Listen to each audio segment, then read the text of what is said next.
This is turned off, so she can jump up. Do you want to just slide it here on the chair? Sure. Come on. Hey, we're live. We're live with a dog. We're live. Hey, all you cool cats and kittens. It's Carol Baskins. Hi, Carol. How are you doing?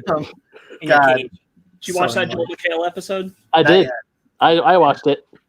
Mm-hmm. Yes, this is the Fake Nerd Podcast, episode 188. This is our quarantine cast series of live episodes. Hop in the chat, talk to us, whatever you want. Corona. The Corona Saga. The Corona Saga. Quarantine. That's my favorite One Piece arc. Corona Saga. My cat's over there burrowing. I don't know what he's doing. Whatever. Tremor. All right. So before we get started, I have a cool announcement. I've been working on this. We've been working on this. It's been a long time coming. I've wanted to do this for so long. But we have finally got our website up. Oh, I went to the wrong way. Damn it. Yes, guys, this is the Fake Nerd Podcast website. It was designed by myself, my brother. Zara helped, and finally over the finish line by Harry Chappell, a friend of mine from a podcast group we got Podcast Beyond the Box Set, which I was on a little while ago. He's a great guy. He helped me finish it.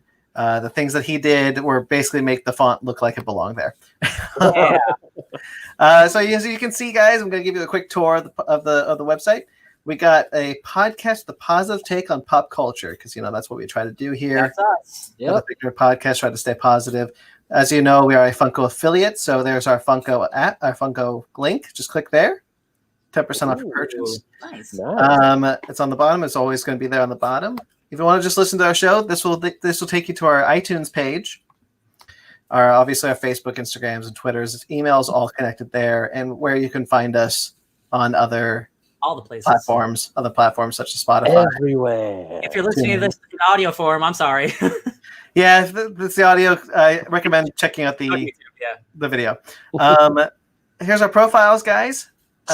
Sparks, Ben, Ryan, myself, and under these you will find these blog posts, which will be populated by, for example, let's go to mine. I got some stuff up there right now. Here we go to link. Click. It's loading. Sorry, my internet's a little slow because I'm streaming. I was like, It's like E3 when they're testing video game stuff and something goes Oh, wrong. Yeah, right. Yeah. So, bitching about nothing. My blog, officially up here right now. I'm populating it with my previous articles from different websites, such as Viking Social Media. This is going to be the home for all my writings, even my published stuff. It's just going to be where it all is from now on. And cool. I didn't see that. That's cool. I didn't see that. That's cool. Sorry. it's a website. It has stuff at the bottom. Yeah. So, and if you go to all the other places, you will find similar pages for everyone else, such as Nostalgia's Bitch for Ben, the Krakoa Hole for Ryan. If I ever use it. If you ever use it. And Sparks Notes for Sparks. It's cute. These are empty right now because you guys haven't written anything yet. Ben, I'm thinking your Old School Gamer magazine stuff probably will go up there as well. So yeah, and also probably some other stuff in there as well. And my cat has joined me to look at the website. You need to add a fifth spot on there for Oreo then. Yeah. Ryan, there's your Twitch account. Yay, that's me. I do that. I want to find the Twitch, Ryan's Twitch, obviously our Instagrams and Twitters. I have more stuff than you. Ha ha ha. Our Instagram page right here for announcements and whatnot, because we announce most of our stuff on Instagram. And obviously our links to our YouTube page, our TeePublic page, our Patreon, and the Miscellaneous feed right there. So this will be our landing page for all things Fake Nerd Podcast. So there you go, guys. This is exciting. I'm excited. Big ass, man. Very hype. Yeah. So thank you to Harry Chappell for pushing it across the finish line, making it look as sleek as it does. Very happy with how it turned out. Thanks, Harry. Yeah, there you go. Been working on that for the better part of a couple of months now. You were going to say a year. Sounded like almost. Now, I've been wanting it for about a year because I wanted a place to put my writings mostly, and I was like, if I'm going to do that, I want to do it for the show as well. I want to connect it to the show. Mm-hmm. So I dedicated some of the time and got the domain name. My brother's hosting it, so that wasn't an extra cost, which was nice. And So I just wanted to have it done, have it there. And now that we're in quarantine, I figured, you know what? If I don't get it done, I have no excuse because I've got nothing else to do. So it kept me occupied during this time. It's true. Mhm. But yeah, there you go, guys. New website. Cool stuff. That's Yeah. us. We're the nerds with the website. Fake Nerd Podcast website. FakeNerdPodcast.com. I'll link it in the description below. There's a lot of links going in the description below. But I'm going to buy prawnhub.com and just link it to the fakenerdpodcast.com. you could. They don't have it right now. You checked? I checked. Oh wow. I love it. Since I'm already talking, I might as well go first. I watched Trolls World Tour. How was it? It's fine. Oh, just fine.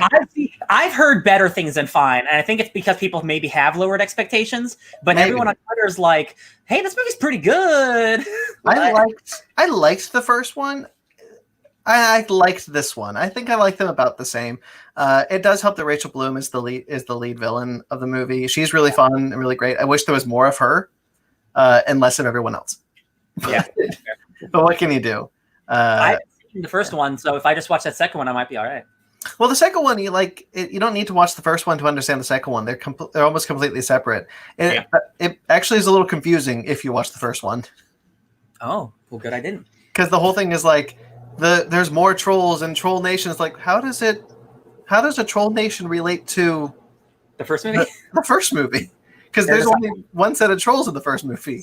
Yeah, like Soft reboot. I love the concept of them like being based in different musical genres and things like that, which I didn't feel was something that was instituted in the first Trolls. Not at all. Did they explore that well, or? I think it's a cool concept. I wish they spent more That's time. not what I asked. I do wish they spent more time with it because a lot of it is it's really just Poppy, which is Anna Kendrick's character, trying to accept other music, being like pop is the best music, but everyone needs to get along, and so everyone's talking like you're not understanding what this is. You need to be accepting of other musical talents and other styles, like be accepting of other people's. That's a fine message. I wish they went more into like the world of these different trolls. Well, one of them, there's actually an interesting joke, like the disco trolls no longer exist. They're now the hip hop trolls. Oh, they transformed. Oh. Yeah, so like the idea is that music has evolved away from what the original strings were. I thought that was a cool concept. Yeah, sure. I just wish there was more of it, honestly. Yeah. I also just feel that they never could have covered enough genre for it. So because they were doing it was like the Infinity Gauntlet guitar, right? That's the thing. So they only have a certain number of strings. They can't. Right, and they're doing rock, but it's also kind of supposed to be metal, but it doesn't cover every genre of metal, and it doesn't cover every genre of rock. Yeah. It's like if it has a guitar in it, then it's rock. Yeah, That's what it is. Ozzy Osbourne is Rachel Bloom's dad. Seriously, Ozzy's in this that's movie? pretty good. That's a pretty good cameo. Okay, I think I should watch. How'd you watch it, Brandon? Well, okay, so because Zara is a employee of Universal Studios, it's a Universal Studios movie. They gave the employees to Universal Studios for free for a limited time. Oh, okay. So we were able to watch it because it is available VOD right now because it's going to skip a theatrical distribution, go straight to VOD. That's how I was able to watch that. Okay. Yeah, because I saw people posting we're gonna watch Trolls because it was like the premiere event, but it was like VOD, but I guess it was like behind a paywall or something. Yeah, you do have to rent it. It's not available to buy. It's available to rent. Okay. Much like a lot of VOD titles right now. Mm-hmm. Yeah. I watched Star Trek First Contact this week. How's my boy Zephyr Cochran doing? He's great. I'm turning my girlfriend into a Trekkie. Good. And it's fairly funny how it happened because we were watching Deep Space Nine with her and she really liked it. I was like, okay, I got her into a Star Trek show. I can die happy. And she's like, I want to watch the next Star Trek show. I go, but I got to watch it. I got to watch Voyager next because I'm going through my trek of watching all Star Trek at least once. And she's like, oh, I want to watch it with you. So we watched a couple of episodes and she really likes it. I'm like, okay, this is weird. And then she went back to watch The Next Generation. I'm like, okay. And she wanted to watch First Contact. I'm like, cool. I did it. I love you. I did it, guys. Yeah. I finally got her into Star Trek. Good. That's the only thing I wanted to bring up with that one. Did I ever tell you guys about Spider-Gwen? The current Ghost Spider run? You told me last week you were reading it. I forgot to mention that they introduced Johnny Storm and Sue Storm.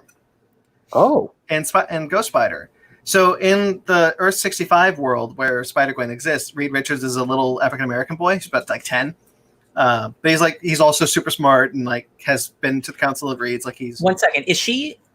I thought Spider-Gwen like was on regular Earth now. No, she's going to school on Earth 616, but she lives on Earth 65 still. Oh, so she's a foreign exchange student. Yeah, so she hops back and forth between the worlds. Okay, it's kind of neat because she's like, everyone knows I'm Spider-Gwen on my Earth. I can't go to school, but nobody knows I'm Spider-Gwen on this Earth, so I can go to school here. So she was like, I want a education. So I'm very glad they didn't pull a Miles and just stick her because her own universe is super rad. Yeah, I like her universe a whole lot. She was like, one of her like media class studies was like, you need to watch all of Veronica Mars, and she's like, does she mean Victor Mars? Oh yeah, okay, I get you. Oh, that's funny. That was good. Worlds. It's kind of like back in the early episodes of The Flash where like Earth 2 Harrison Wells showed up and he's like said there's like this great quote and like Cisco was like, oh, it's just that one famous. It's like, oh yeah, it's that one famous guy. Like, no, Kanye West said that. What are you talking about? Oh no, the Weird Al Yankovic's let's see, Weird Al Yankovic's like Albert Yankovic. I guess he does have weird hair. He's a poet on Earth too. Yeah. So they introduced Sue and Reed Storm, and they're Instagram celebrity models who disappeared for 5 years because they went to Latveria. Johnny or Reed? Johnny and Sue. Okay, you said Reed. Sorry. Reed is a little boy. So Johnny and Sue have never met Reed Richards, but they disappeared for 5 years after they went to Latveria on a Instagram whatever tour. They were models, and they disappeared. And when they came back, they may or may not have superpowers. So it's really interesting seeing the Fantastic Four form on this Earth, but it's just Sue and Johnny. Yeah. I thought that was a really interesting concept. And one of the things that I like about Earth 65 or Spider-Gwen's world is that they were able to, much more than like the Ultimate Universe, which was kind of like the Marvel Universe, but really not.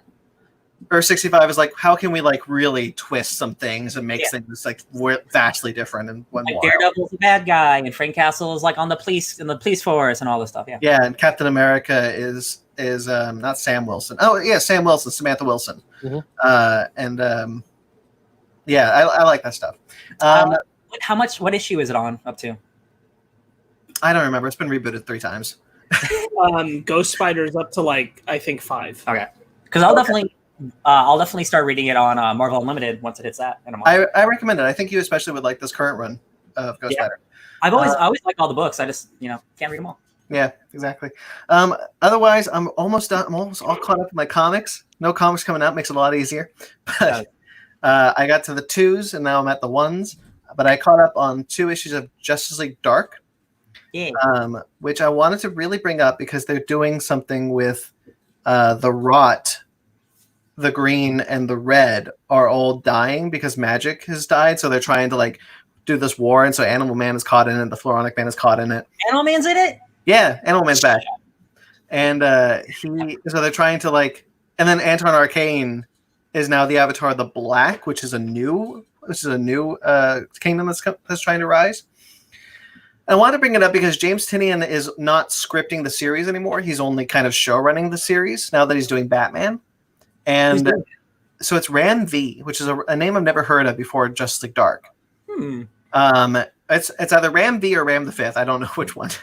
But he's on Twitter, and I've seen him post a couple of things, but he's written a couple of stuff for Marvel. And I wasn't sure how I was going to like it when James Tynion left the book because I was really enjoying it. But Ram V, like right out of the gate, just these 2 issues, knocked it out of the park. I really like this guy so far, and he's written some other things for Marvel that people have been seeing really well, that've been received really well. So I think this guy's a really good up and comer. He did a book. Yeah, he did Pure DCO and These Savage Shores. Those are both really well reviewed, like independent comics. Yeah, cool. Damn, if this is just doing like the New 52 Swamp Thing Animal Man stuff all over again, I will buy the book immediately, baby. Yeah, it's all part of it's all still part of the Death and Magic stuff that's been going on in Justice League Dark, which is really interesting. I was really surprised and really happy with it. I also caught up on Birthright, which is a fun book that's coming to its end soon. We're at the penultimate arc. Zara, Oreo's on the TV. Oh no, Zara. Hey, get off. He's on the TV. I know that problem. Oh yeah. He's gonna break the TV. I'm sure of it. Anyway, so I caught up on Birthright. Birthright, the new arc opens with these beautiful splash pages. The splash pages in this book are truly stunning. There was one that I wanted to bring up specifically that didn't happen in this arc, but it a couple of arcs ago. They go into this guy's like not tomb, but like library of treasure. And if you look, I stared at that splash page for hours, finding the Holy Grail from Indiana Jones, the Ark of the Covenant from Indiana Jones, the crocodile from Hook, Aladdin's lamp. Like, he populated it with so many cool geek stuff. It's a gorgeous splash page. The art in Birthright truly is stunning. And I'm waiting for something else we do in order to pick Birthright as a book we talk about, because I think you guys would really like it. I've read the first 2 volumes. Yeah, and I think Ben especially would get a kick out of it. Oh no, Brandon, I was reading it off of you actually, back when Oh yeah, back in the day. Back in the day, yeah. That's a lot of issues ago. Yeah, it was. I am so far behind. It's not even funny. And I caught up on Detective Comics and Batman Superman. It's only 2 issues, so there wasn't really a lot there to discuss, anything of note that I wanted to bring up. But that's pretty much all I did this week. I'll go next because I didn't do a lot this week. I've been streaming some superhero video games, as I've been doing the last couple weeks. I focused on Ultimate Spider-Man this week, and I forgot how awesome that game was. That game rules. I knew it was good, and it plays it's really funny. After playing Spider-Man PS4, and then looking at videos of the old Spider-Man games, Spider-Man games have been the same for literally 20 years. It's an open world. You save people. You do story missions. You do races. Man, it's all the same, but it's also good. But Ultimate Spider-Man, you get to play as Venom, and it's the Ultimate Universe. So you get the Ultimate X-Men. You get Ultimate Silver Sable and Ultimate Green Goblin. All these things I forgot that were so radical. And the artwork in the game is incredible. Yeah, and it's all cel shaded, and it is a GameCube version, so it doesn't hold up as it would. There's not a remaster. This is a perfect game for a remaster, man. After Wind Waker came out and they made it super beautiful and cel shaded, Zelda the Wind Waker, I was like, oh dude, this game deserves a remaster like that. But I like playing as Venom so much more than Spider-Man, because you can just the first thing you do with Venom is you eat a child, and it's so in Spider-Man 2, the original game, there's a mission where you have to save a boy's balloon. It's my balloon. You go pick and you go save the balloon. In this game, it's the same thing. The kid's my balloon, but instead you just go and you kill the kid. And I'm like, dude, this game is great, but it's also still PG. But you're just straight up eating dudes and getting health back. And I'm like, oh, this game is good. I was really sad they never went forward with another one of those games. Yeah, dude. I can't it had to have sold. It's a Spider-Man game, but it wasn't made by the traditional Spider-Man people, so maybe it just things fall apart, licenses and stuff like that. But besides that, I did a lot with him that I'll just join in when he says it. But Crunchyroll is a website streaming service. How do you describe Crunchyroll? A website. It's a website that accumulates lots of anime and stuff, right? It's like a Netflix for anime, but they also have the Crunchyroll YouTube channel where they put out video essays and they put out stuff that we do and stuff. But yeah, I've watched a few of those. There's the last couple of days, there's this guy named I forget his name, but he does the Anime Explained series where he spends 30 minutes to 2 hours going over an entire anime or an entire section of things. So I watched the video called explaining all of One Piece, which was an hour and 40 minutes long. I've never seen one episode of One Piece, but I know everything there is to know about One Piece now, and I'm like, I never have to watch that show because it's literally 800 fucking episodes. So thank God. Ryan, do you know how long it would take you to watch from episode 1 of One Piece to where it is today? Yes, it would take me 1 month exactly if I watched 30 episodes every day. 16 days straight. If you watched it with no interruptions, 16 days straight through. Yeah, that series is too long. Yeah, it is. And the funny thing is almost all of it is apparently good. And I'm like, that's That's really surprising. And One Piece, the first volume of One Piece is the highest like selling manga of all time, and I didn't know that. Like One Piece is a phenomenon around the world, and I'm just like, oh, it's that anime, but I'm like, oh wow, Yeah, it's apparently very good. It's just an undertaking, and the thing is, like, 20 years into the manga run is when the creator went, "I'm halfway through." Yeah, and everyone's like, for real, like. After watching this entire history of like when this kid starts in 1999 and now the anime's in 2019, I'm like, cool, we're at the halfway point. I'm like, bro, I haven't even watched the show and I'm tired. So I know. Okay, there are times where I've gone to Barnes, like before the quarantine was going through, obviously, I would go to the manga section, and there was one time an entire Barnes & Noble shelf was dedicated to only One Piece from issue 1, all like obviously multiple copies of the same volume, so they have so people can pick them up, but the whole thing was One Piece. And I'm looking at I thought Naruto went on for like forever, Bleach went on for 70 some volumes, and then I'm looking at One Piece. I'm pretty sure they're gonna break 100 volumes. They are. They already did break 100 volumes. I have no idea. I'm pretty sure they already did because Naruto broke 70. So yeah, Bleach was 72. One Piece was running longer, so there's no way they haven't broken 100. Of my mangas, I think the most I have of volume-wise is 38 of one series. That's the longest I have. I have all of Naruto for sure. Yeah, that's like, oh man. I have 2 manga volumes. The gentleman's name is Tim Liu. He's a Crunchyroll editor. He's amazing. That's the guy. He makes all these videos. But I watched the entire history of Yu-Gi-Oh! Because I only watched the first show, but there's like 7 other shows, and half of them aren't even canon. And I'm like, what? I knew about the one sequel show of Yu-Gi-Oh! And then I didn't bother after that. Yeah, that's GX. The sequel show is GX. 5Ds. There's also Zexel, and there's also Vrama. I don't know. The last one's nobody. It doesn't matter. But games on motorcycles. As you guys know, I'm a big Evangelion fan, so I rewatched that a couple weeks ago. I watched the Rebuild series first movie, which is the like 20 years later, we're making an anime movie out of the anime series.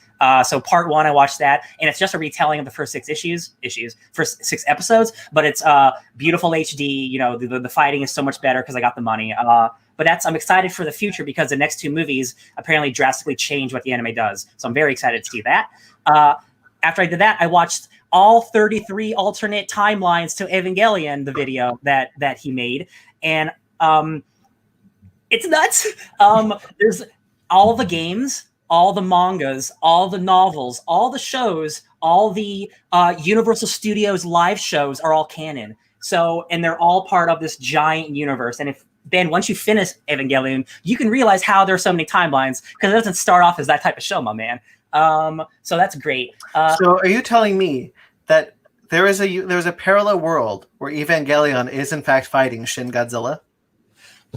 Brandon, oh my God, Brandon, the guy who directed, as you know, the guy Hideki Anno who directed Shin Godzilla made Neon Genesis Evangelion. There is a crossover video game. It's called Super Robot Wars, and it does every single mecha, like Gundam and like all these things in the one fighting game. But they made a Shin Godzilla Evangelion robot toy that it looks like it's half Shin Godzilla, half Ava, and it's like awesome. It's so cool. I wish I had a picture to show you guys, but there's lots of crossover work between Godzilla and Ava. There's a game at Universal Studios Tokyo that's like a ride that's Shin Godzilla versus Evangelion, and they introduced Shin Ghidorah. It's over at Universal Japan because I remember I was at Frankenson's once before they moved to the new location, and they were selling a popcorn bucket. It was like Mecha Godzilla's head, but it was in the color scheme of Ava. Yeah, I pointed that out to you. Oh yeah, you did. You were there. You were there for that. Let's see. I'm just seeing if I can. It's cool design. I'm just gonna put this on the screen for you real quick, so hopefully it shows up. That's cool. It's kind of hard with the green screen. I got it. You got your green screen. I got the green screen still locked in. Oops. Nope. Hold on. I saw a shape and it looked cool. It's gonna look better after I take off the Mac and Me picture. Mac and Me picture. Yes. How'd that go? I'll talk about it in a second. Ben, that's you. There you go. It looks like that. Oh yeah. Anyway, so I was steeped in lots of anime. Half of it I haven't watched, so I thought that was just really cool. So now I know a lot about things. I don't have to like check that off my bucket list. I don't gotta watch One Piece anymore. What else did I do? I did a lot of things with you.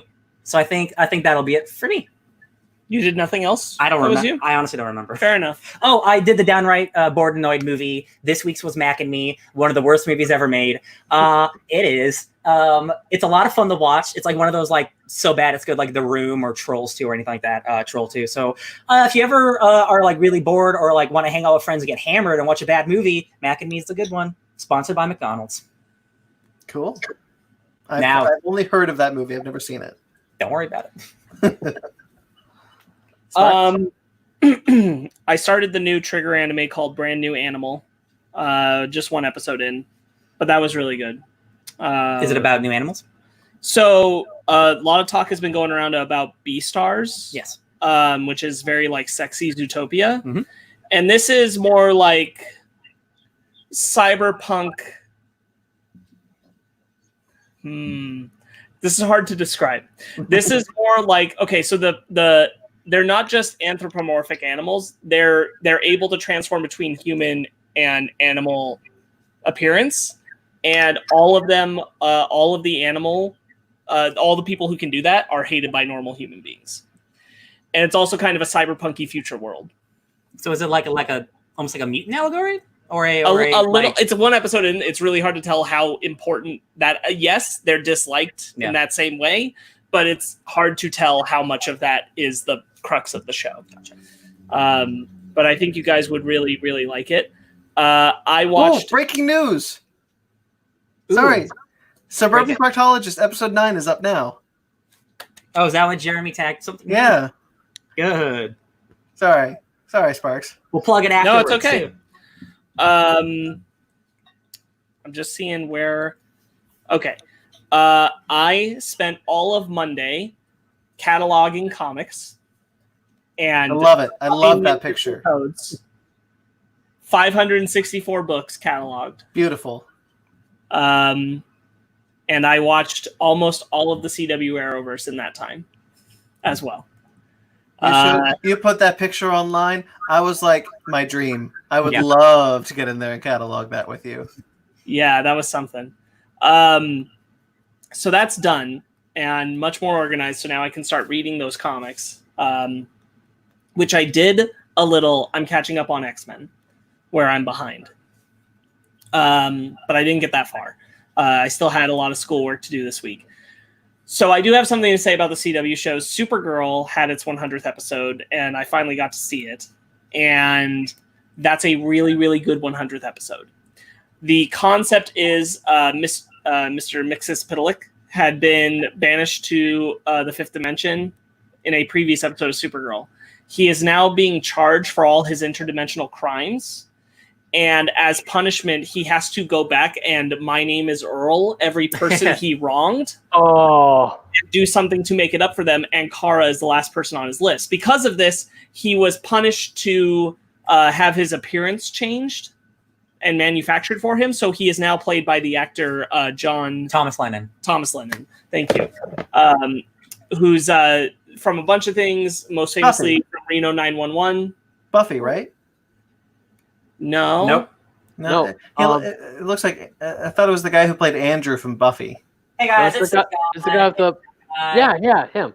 He was also the Doctor in Dark Knight Rises. Yeah. Very famously, Reno 911. He was the sheriff. He's rich and famous off of writing the Night at the Museum movies. So he's really good in that. Really, wow. He's really good in that, and the concept is that he's giving her the opportunity to go back and tell Lena she's Supergirl earlier in her life. And if she's happy with the aftermath of those results, it becomes permanent. So they go back through different points of the show's history with her trying to tell Lena she's Supergirl and see how it turns out. And what I really, really like about it is that no version of the one where she tells Lena does Lena turn into a bad person because she knew and that's why the future doesn't work out. What ends up happening is it's always something like because Lena was so distraught and confused about finding out the news on the day that she does, she's unable to save Kara's life that day. Or because she finds out that news, she takes a leave of absence, but then comes back and actually saves Kara's life, but then in the process of saving her dies herself, and things like that. It's never just she found out, she then also decided to be evil still. It's always circumstances just became bad, and that made it so it wasn't a good future. And then she does at the very end wonder if it would be better if she just wasn't in Lena's life at all. And in that version is the one where without Kara in her life at all, Lena did become a bad person. Oh, she saves her. It's a really good episode. It's a really, really good episode. Real quick, it was not from Buffy. I recognize him. It's 17 again. Oh, yeah. Oh, I get Buffy and 17 again confused all the time. Totally. Sometimes I get weird things confused. I finished The Office. All Nice. done. No more Office. So that's good. Just noticed something on DVD. What did you think of The Office? they really, really ruined some characters in that last season, very specifically Andy. I'm so glad I didn't watch it. There's other good things about the last season for sure. I don't think it's the dumpster fire I feel like a lot of people kind of look at it as after Steve Carell left, but it certainly does lose something in the mix. Sure. Ryan and I watched another episode of Motherland Fort Salem. So That we're show's keeping up on that, and real that show is real good. We also watched the latest episode of Harley Quinn. Woo! That was also really good. And We double dosed on Harley Quinn, actually. we double dosed on Harley Quinn that night and watched Birds of Prey again. Nice. Movie is still sick as hell. Yeah. Might be my favorite of the current DC films. It's definitely like right up there. It's really Yeah. hard not to say that it is. Yeah. So that was awesome. We also picked up a show we'd left behind a while ago and started again. Oh, yeah. And we're watching Doom Patrol. Yeah. Finally. Oh, I saw you post about Animal, Vegetable, Mineral Man. Yeah, that happened. That's awesome. That show's so good, guys. That show is really, really good, and now we're actually moving through it again, which is nice. And I'm like, Animal, Vegetable, Mineral Man is such a weird character to bring into a TV show. well, I mean, this is like the only show where it would be okay to be in, because it's, you look at him, you're like, come on. But like in the show, it makes sense, man. The thing I like about Vegetable Mineral Man, that is so freaking. Yeah, That's like some Man Bear Pig style of just Man, and they did the T-Rex head and everything, like nuts. that show is so good because it's a very hard task to tonally be really funny, very serious, cut to drama, cut to comedy. Like you have to have really talented like filmmakers and actors, and like it's a show about with broken people, and they're all messed up in a certain way, not just physically but emotionally. So it's a show about superheroes. This is the best Cyborg will ever be. That's like, man, Justice League, Batman vs Superman. Like, what are you guys doing? How did this happen? What are you talking about? Booyah. Booyah. Oh, but like literally in like 5 minutes, you get more personality from this Cyborg than you do in all of his live action appearances. I'm just like, that's such a bummer. Yeah, that's such a bummer. I love that it references like Justice League and Batman, but like again, you never have to see them because like they're doing big league stuff. And the thing I like most about the show is something that it kind of just realized like watching the last episode. A lot of like the Marvel movies or like the DC movies, even like they don't feel like real people who have real lives. They eat breakfast, they shit like real people. Doom Patrol makes me feel like superheroes can be real people. Like Cyborg has to still iron, he still has to do laundry, he still has to take calls like a regular person. Whereas like sometimes I feel like that gets lost in the grand scheme of superhero work. So like I really like the show a whole lot. It's really emotionally charged, and I really like it. It's one of those things that get lost in a lot of franchises, Star Wars, Star Trek. Like you never think about these characters going to the bathroom. Yeah, I think it's also just a harder thing to encapsulate in films on grand scale. Yeah. Than in television. It's things like in Spider-Man 2 when he has to ride the elevator because his powers are out. Like that's not something you traditionally see in like a big superhero epic movie, but like he still has to ride the elevator. He's a human being, and it's just like those type of things I don't think about, and when I do see them, I really appreciate. And Doom Patrol is chock full of it. They're all superheroes, but they're all horribly emotionally damaged people, and it's great. You know what Marvel movies I think are good at doing that? The Ant-Man ones. Yes, 100%. Yeah. That is the dude's on house arrest. Yeah. So we did that. And I watched one more episode of Castlevania and one more episode of The Witcher. So that's moving along, I guess. You'll get done. Getting there. Doom Patrol and Harley Quinn and all that really covers most of it. And then we also all did some gaming, I think, this week. Yeah, we played Battlefront 2. We did play Battlefront 2. Or you guys played Battlefront 2 and I was your test dummy. No, you played. You were there with us. I was there. I don't play because I'm good. I play because I'm with friends. Exactly. It's fun. Yeah. It's pretty. Man, when you throw a lot of money at something, you can make it look real good. Yeah, that game looks really good. Incredible, man. That game is gorgeous. I forgot how gorgeous it was. Yeah, those level designs are incredible. Mm-hmm. Yeah. Ben? That does it for me. Ben? I really didn't do a whole lot. Fanny and I, we finished watching High Score Girl to Go. That only had 9 episodes in the second season, so we finished it to the two of us. I've been trying to watch New Evangelion, but I've been coming home around like 3. I came home at like 3 in the morning on Friday. But New Evangelion, it's still there. I'm still gonna finish it. I'm loving the show, and I've also. What else? I have played some Final Fantasy VII. Guys, that game is also freaking gorgeous. It is so much fun. At 3 a.m. last night, right, Ben? Yeah. Yeah, I saw that. That's fun. Guy, I have to say, all the problems I thought I was going to have when Final Fantasy VII was coming out, like when it's going to be episodic, it's only going up to Midgar, it's going to be all this, all those fears are gone. I don't know what I can say that's bad about the game, and I'm just halfway through. I just finished the Don Corneo stuff in Midgar, and I'm going back to Sector 7, and this game is just phenomenal. Ryan, once I'm done with it, I will loan you this game. You have to play it. Yeah, I'll show up and wearing a hazmat suit to your house if I have to. You need to play this game. 2319. Throw it out the window, and I was like, got it. Final Fantasy VII is great. I also did my book club today with Downright Nerdy, Michael Carls, and the author Rachel Litvin. We did that episode today. Heck yeah. We're over halfway done with the book, so we got a few more episodes to go, and then then the long wait for book 3 starts. But besides that, I didn't do a whole lot. I'm gaming with you guys, and we're going to be gaming later today, hopefully. So that's going to be fun. If I may, I forgot something to bring up.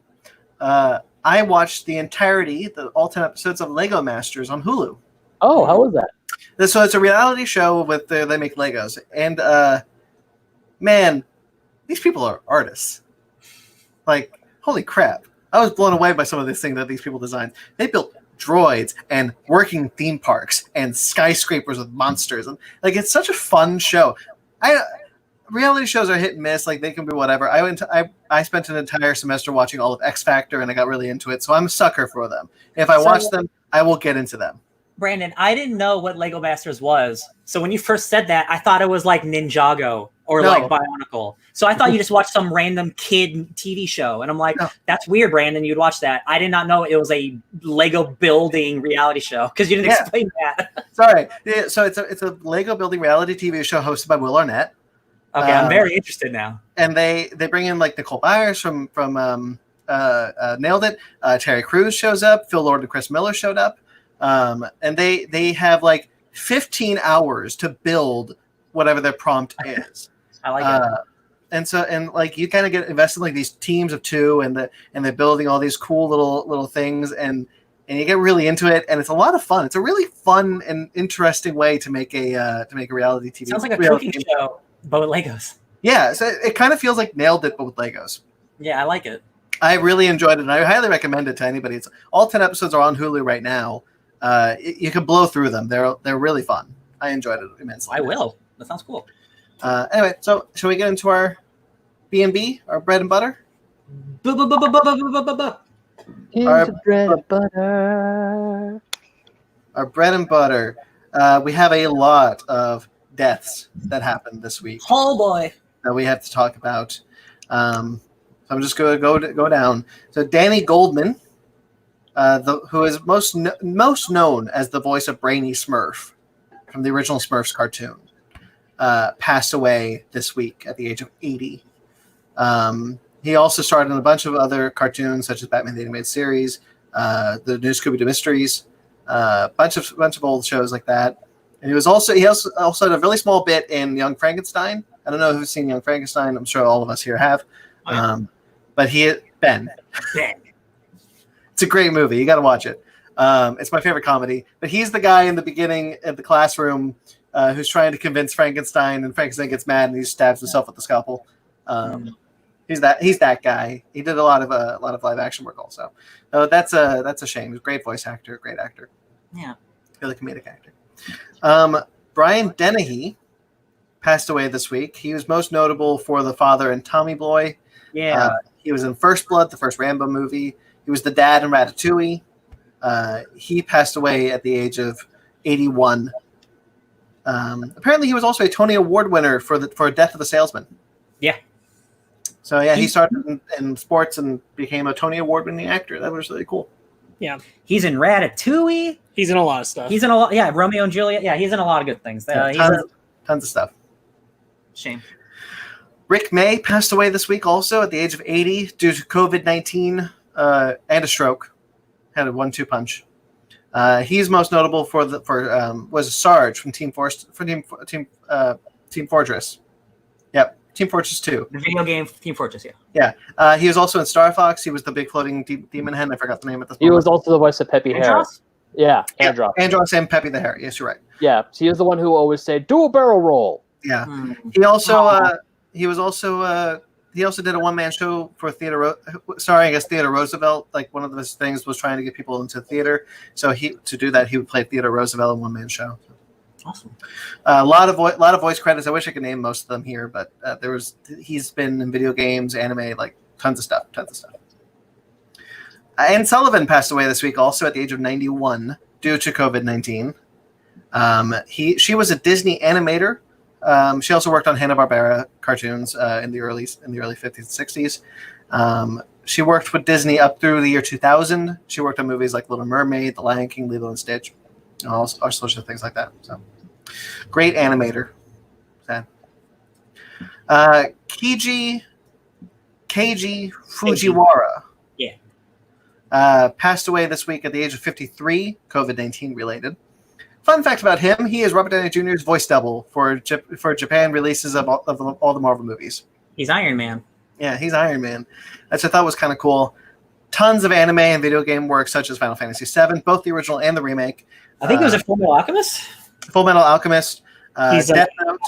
He's Axel in Kingdom Hearts. Oh, Axel. Yeah. So that's a shame. Yeah.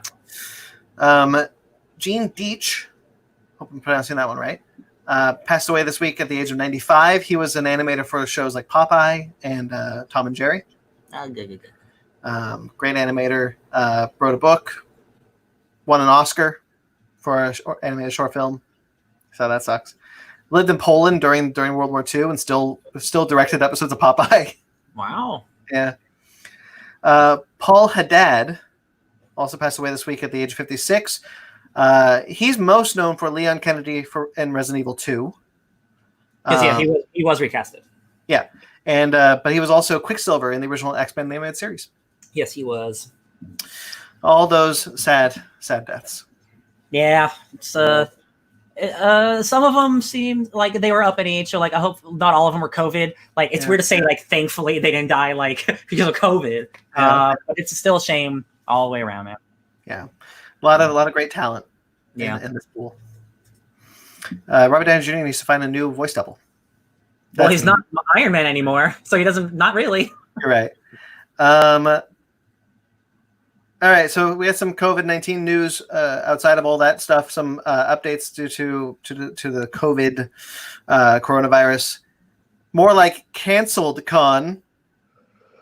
I'm not giving it to you. Damn it. All right, Sorry. Gamescom is going to be a digital exclusive convention this year. This is a famous video game convention from Germany. It's the biggest convention in the world, more than San Diego and New York Comic Con combined. That I did not know. That's cool. It holds like 250,000 people. It's the Wow. biggest convention like in the world. It's going to be a digital exclusive con this year, and they're going to refund everyone's tickets due to Germany's restrictions due to the coronavirus. Makes sense. And the news that everyone has been anticipating, nobody was surprised by, San Diego Comic-Con is canceled this year. Yeah. Instead, they are going to just pick it up next year. Yep. They hope. This is the first time in 50 years that the convention is not going to happen. But next year they will return in July. They've already got the dates lined up. They are issuing refunds as well. WonderCon was the last we heard of WonderCon. We kind of knew it was going to be canceled, but last we heard officially was it was postponed. I got a refund. It has now been officially canceled, and they are going to postpone it until next year in March. Yep. Anime Expo also got canceled as well. Oh, I missed that. Really? Yeah. That makes sense. Yeah, the same day Comic-Con got canceled. That was the big thing because one of my coworkers, he got tickets to both Anime Expo and San Diego Comic-Con, and they're both done for. Bummer. Experts have been saying this week, and I'm not like trying to. CDC research experts have been saying that they're hypothesizing right now no gatherings like sports stadiums, concerts, and conventions should happen again until 2022.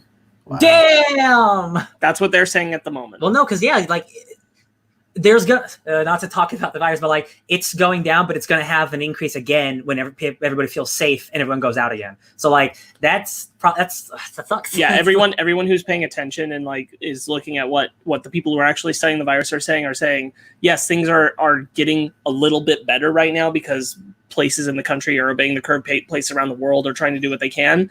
This virus is going to have a second wave, and truly, we are not out of the woods until there is a vaccine. Yeah, that's what everyone's waiting. That's what everyone should be waiting for. And that's what they're basically saying is like, no, sensibly, there shouldn't be conventions, concerts, or those kind of things until a vaccine exists. And they don't expect the vaccine to exist next year.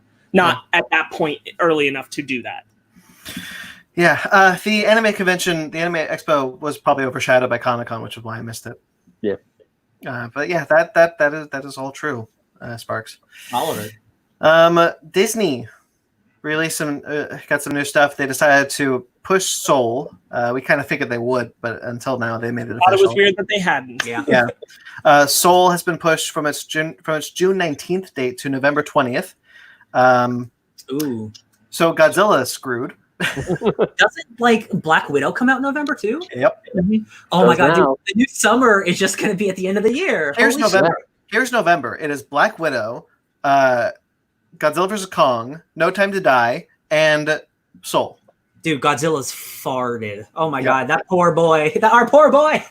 Look what they done to my boy. Godzilla moved. They were like, "We're safe here, right? We can make some money here, right?" Disney. Damn it. And apparently the coronavirus just popped its ugly head. It's like, you sure about that? Also, I also feel bad for Warner Brothers in a way because they keep waiting for major events to release the trailer, but every major event that they're going to release the trailer for keeps getting postponed. So the trailer hasn't dropped yet. Yeah, I would expect that we're still going to keep seeing some shifting of movie dates because I don't necessarily believe theaters open again in June. I don't think so either. In 2 months, no way. No, Yeah, I think a lot of things are still going to shift around. We'll see. I think Godzilla gets pushed to next year. I think so too. I think that's safe. I don't think that they'll try to release it in November amongst all those things if those things are still staying there. Yeah. Like, for real, like of all like the fandoms, like Godzilla, like the American fandom for Godzilla is the lowest compared to like James Bond or a Marvel movie, you know? So like Godzilla's got to move or it's bombing, dude. There's no way it doesn't bomb. Or I'd argue even Pixar fandom. Yeah, I mean, King of the Monsters already underperformed, which made them move it from a May release date to a November release date. And if you don't think that Kong vs. Godzilla doesn't cost way more than that movie too, you're crazy. Yeah. So like, oh, what a shame. Raya and the Last Dragon has been moved from its November 25th release date to March 12th, 2021. Yeah, basically they did the same thing that they did with the Marvel movies, but with animated pictures for Disney Pixar, because they gave Soul the Rhea spot and moved Rhea on. And we finally have a date for Artemis Fowl. Originally going to be released in theaters on May 29th. It will now be released Disney Plus on June 12th. Don't you mean August 2018? Oh, yeah, that's right. Originally coming out? This surprised me because I honestly thought we'd get a date next month. Yeah. What I mean is like in next month, in May. Yeah. Oh, you're I right. don't know why they're wanting to release it when they're hoping at this moment theaters will be open up again and people will have other options. Yeah. I'm surprised that they're not trying to capitalize on what little is going on and release it in May, because like it's done. Just move the same date. Have the same date, just release it on Disney Plus instead. Yeah, that makes sense. I don't know. That's a little weird. Yeah. What was the? Oh yeah. Did you guys hear that they're releasing the Mandalorian a Mandalorian behind the scenes series? On May the 4th? I'm excited for that. I didn't, but I'm excited now. Yeah. Can't wait for I think that. they're trying to pump up whatever they can on Disney Plus right now that they have in the wheelhouse to edit and make. Yeah, because that second season is only like 4 or 5 months away, right? Right. So yeah. But now it might be further away because of work they'll have to do in post, which they're not able to go to the studios and do. Yeah. So I think they're trying to beef up the service with what they can for the moment, because there's very little that they can do. Again, another reason why I'm like, why aren't you releasing Artemis Fowl when there's literally nothing else to talk about? Yeah. Agreed. So some comic book news happened this week. Big comic book news happened this week. We're saved. DC Comics has announced a new distribution strategy to get comics out onto the shelf at the end of April. Yeah, it's a week or two. April 28th. This is split retailers. I'm going to say what the news is first, and then we'll discuss where we fall on the side of it. So DC has partnered with Lunar Distribution and UCS Comic Distributors.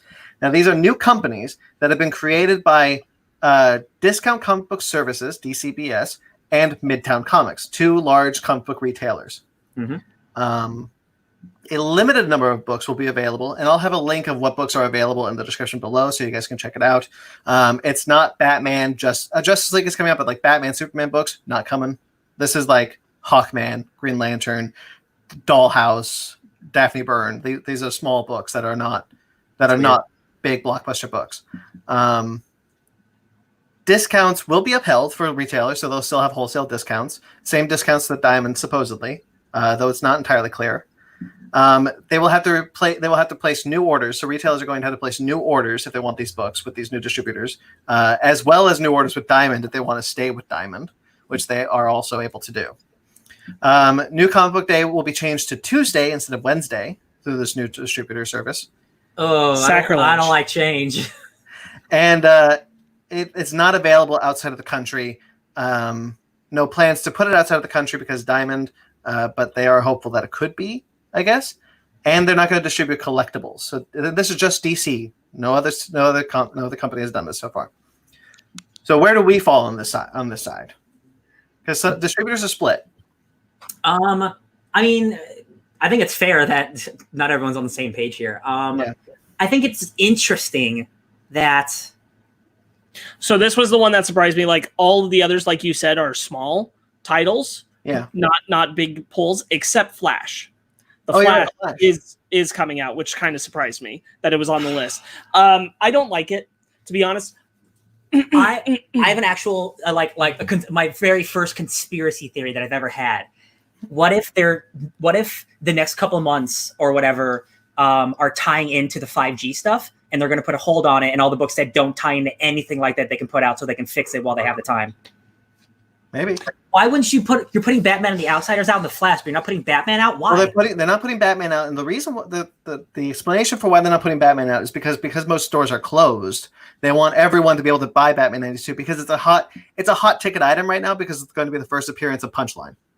So but that's all the more reason why I don't like this. Yeah. This seems like What this seems like to me is like a more public shooting gallery of titles that they don't really care about, except for Flash for some reason, of titles that they don't really have faith in or care about, much the way that Marvel was talking about a third of things will be shut down, but that was more private. Yeah. This feels like a public, these are the books that we don't really care how widespread they get in their coverage of going to stores. I don't understand this idea, this method of releasing. This is going to sound wrong, but like I mean, it's like they're releasing all the books that nobody wants. Like we want, like the majority of people want the Batman, they want the Justice League. Of the 3 weeks that they're doing this, only 2 books are on my pull list.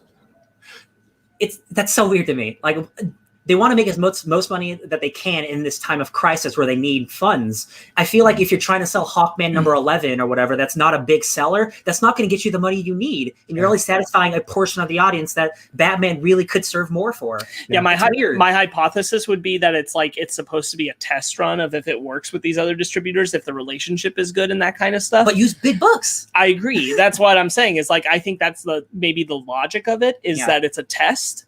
But it doesn't make sense to me to run the test with subpar stuff because that's not going to prove the returns of working that way. Regardless of the quality, like Batman and the Outsiders, it's not a big selling book.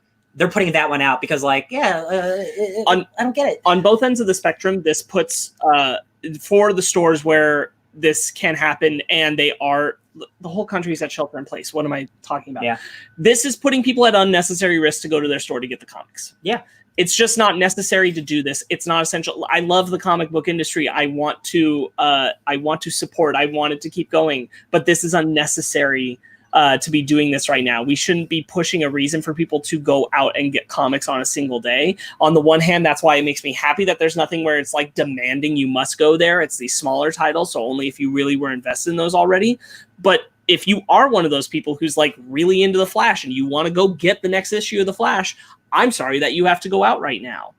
This is not how it should be functioning. And on the other end of that spectrum is that I feel like this is a bad example of like how much people care about comics during this time because it's not going to get back the sales that they would normally expect for those stores. It's not really being a boost to them because it's not those big stay titles. So in a lot of places, people aren't going to go out and buy them even if they could. Yeah. Because they don't want them, and that's not proving anything good to the companies.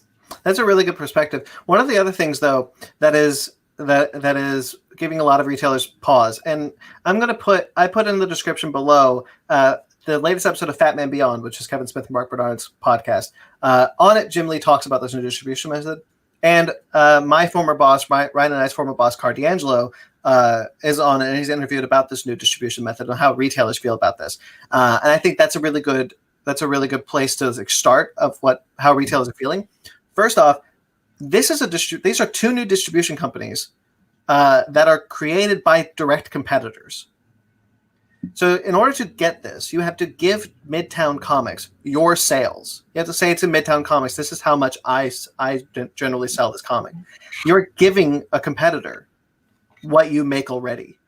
Mm-hmm. That's giving a lot of people pause, and I can totally see why, because you're going to support a competitor and hope that competitor will support you. Yeah. And that's a tough position for retailers to be in, especially for Midtown, which is such a big comic book company. Especially that they have to make new orders with them and choose if they want to keep their Diamond orders or not. Right. Which, what does that mean for their relationship with Diamond for the other titles that aren't part of this distribution deal right now? They will be distributed through Diamond when this is all over, when this is all done. Those titles will still get distributed through Diamond. So then what happens to the smaller companies? Do they lose those DC titles? Do they just go away? Like, is it just a failsafe if this happens again?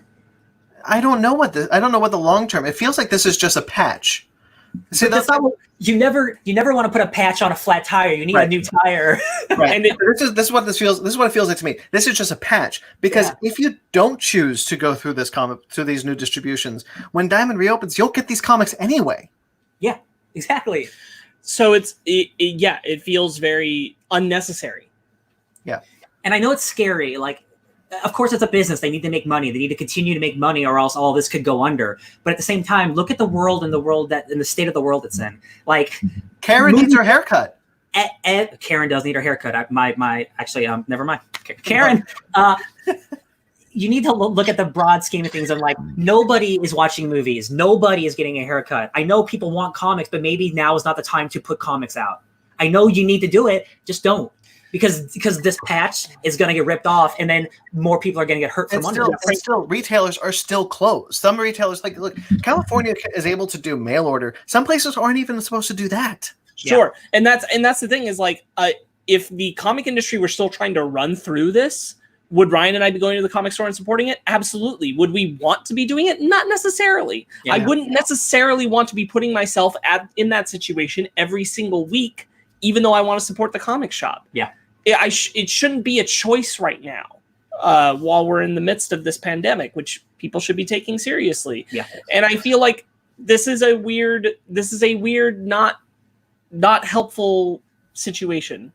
Yeah. I don't think it's helping anybody in particular. I don't think it's helping comic stores that much in particular in the general overall sense. And I don't think it's helping the public. You know what this also worries, like this scares me? Like they're putting out all of their small books out, right? If those books do not sell, then they're like, oh, well, nobody's buying them, so we can cancel them. That's exactly what I'm saying. That's what terrifies me about them putting all the small books out. That's why I said it's a public shooting gallery of these books, except Flash is weirdly on that list. No, I've seen the other side too, which is, hey, at least we're getting comics, which is going to bring in revenue. I get that. Ryan Higgins of the Comics Conspiracy Podcast and the store is in full support of this type of service because, you know, rightfully so, most retailers don't like Diamond. Diamond's a little screwy. That's what happens when you have a monopoly. I totally get that. You want a new distribution service, but you want uniformity with a new distribution service. You don't want a patch to something that could potentially make things worse. And these are two different companies doing this, right? They're not. Are they? Yes. Are they? So like, one side gets the East Coast, one side gets the West Coast. The answer, if you really want to do it for this situation, is the very obvious: make them digital and purchase them through your local comic store. You get the digitals as they were supposed to come out right now, and you go pick up the physicals when it's ready. When the pandemic is over. That's how this should be operating for all the comics. That's how it was going to be like a week or two ago. And here's the other thing. Here's the other thing that worries me. If DC Comics goes forward with this, and Diamond released their own statement about this in a really nice way, but this could ruin DC Comics' relationship with Diamond. Yeah. And if so, people aren't going to be able to get DC Comics. At least until they figure out another patch. Right. Yeah. There was a thing that a little while ago, in the 90s, Marvel tried to distribute through their own company, and it didn't work very well, and they had to go back to Diamond. It could get to a point where some stores will not be able to put DC Comics on the shelves because Diamond won't carry them anymore. I think that there is something that needs to be done about Diamond's distribution system in the comic industry. Now is not the time to deal with that fire, while there is a much bigger fire of what happens to the entire comic industry that's going on. Yeah. Deal with the Diamond fire later. Shouldn't be poking that bear at all. Yeah. This is not the time. Yeah. The Comics Hub idea was a good idea, and I'm sad that it didn't go forward with. Yeah, I mean, like, it made the most logical sense. I understand that it's very complex and hard to get through, but frankly, I hope it's something that they consider revisiting the longer that this pandemic goes on. Yeah. It looks like you're sleeping, Ben. Nope. Fade a little bit, Ben? I'm okay. Sorry, tell me what you think about all this. Well, part of me really is happy that DC is trying their best to get comics out there. At the same time, I feel they're doing a disservice to themselves and to us. I mean, yeah, they're like, yeah, let's get these books out. It's like, cool, I'll finally be able to read Batman, Superman, and all this other stuff. You won't. That's what we're talking about. You're not going to be able to read Superman and Batman. Exactly. That's the thing. As a fan, you want to read the Green Lantern? I'll read the Green Lantern, but that's it. Yeah, but besides that, it's like they're doing a disservice. It's like, okay, I don't know if this is a way for them to shine a spotlight on their smaller books, so people, it's like, or this is like a corkscrew way for them to get those numbers up so people can buy them. It's not going to help. But it's not. If they weren't buying them before, they're not going to buy them now. They're just people are just going to. You know what was a great? Sorry, Ben. Do you know what was a really great way to help comic book stores? What's going on right now?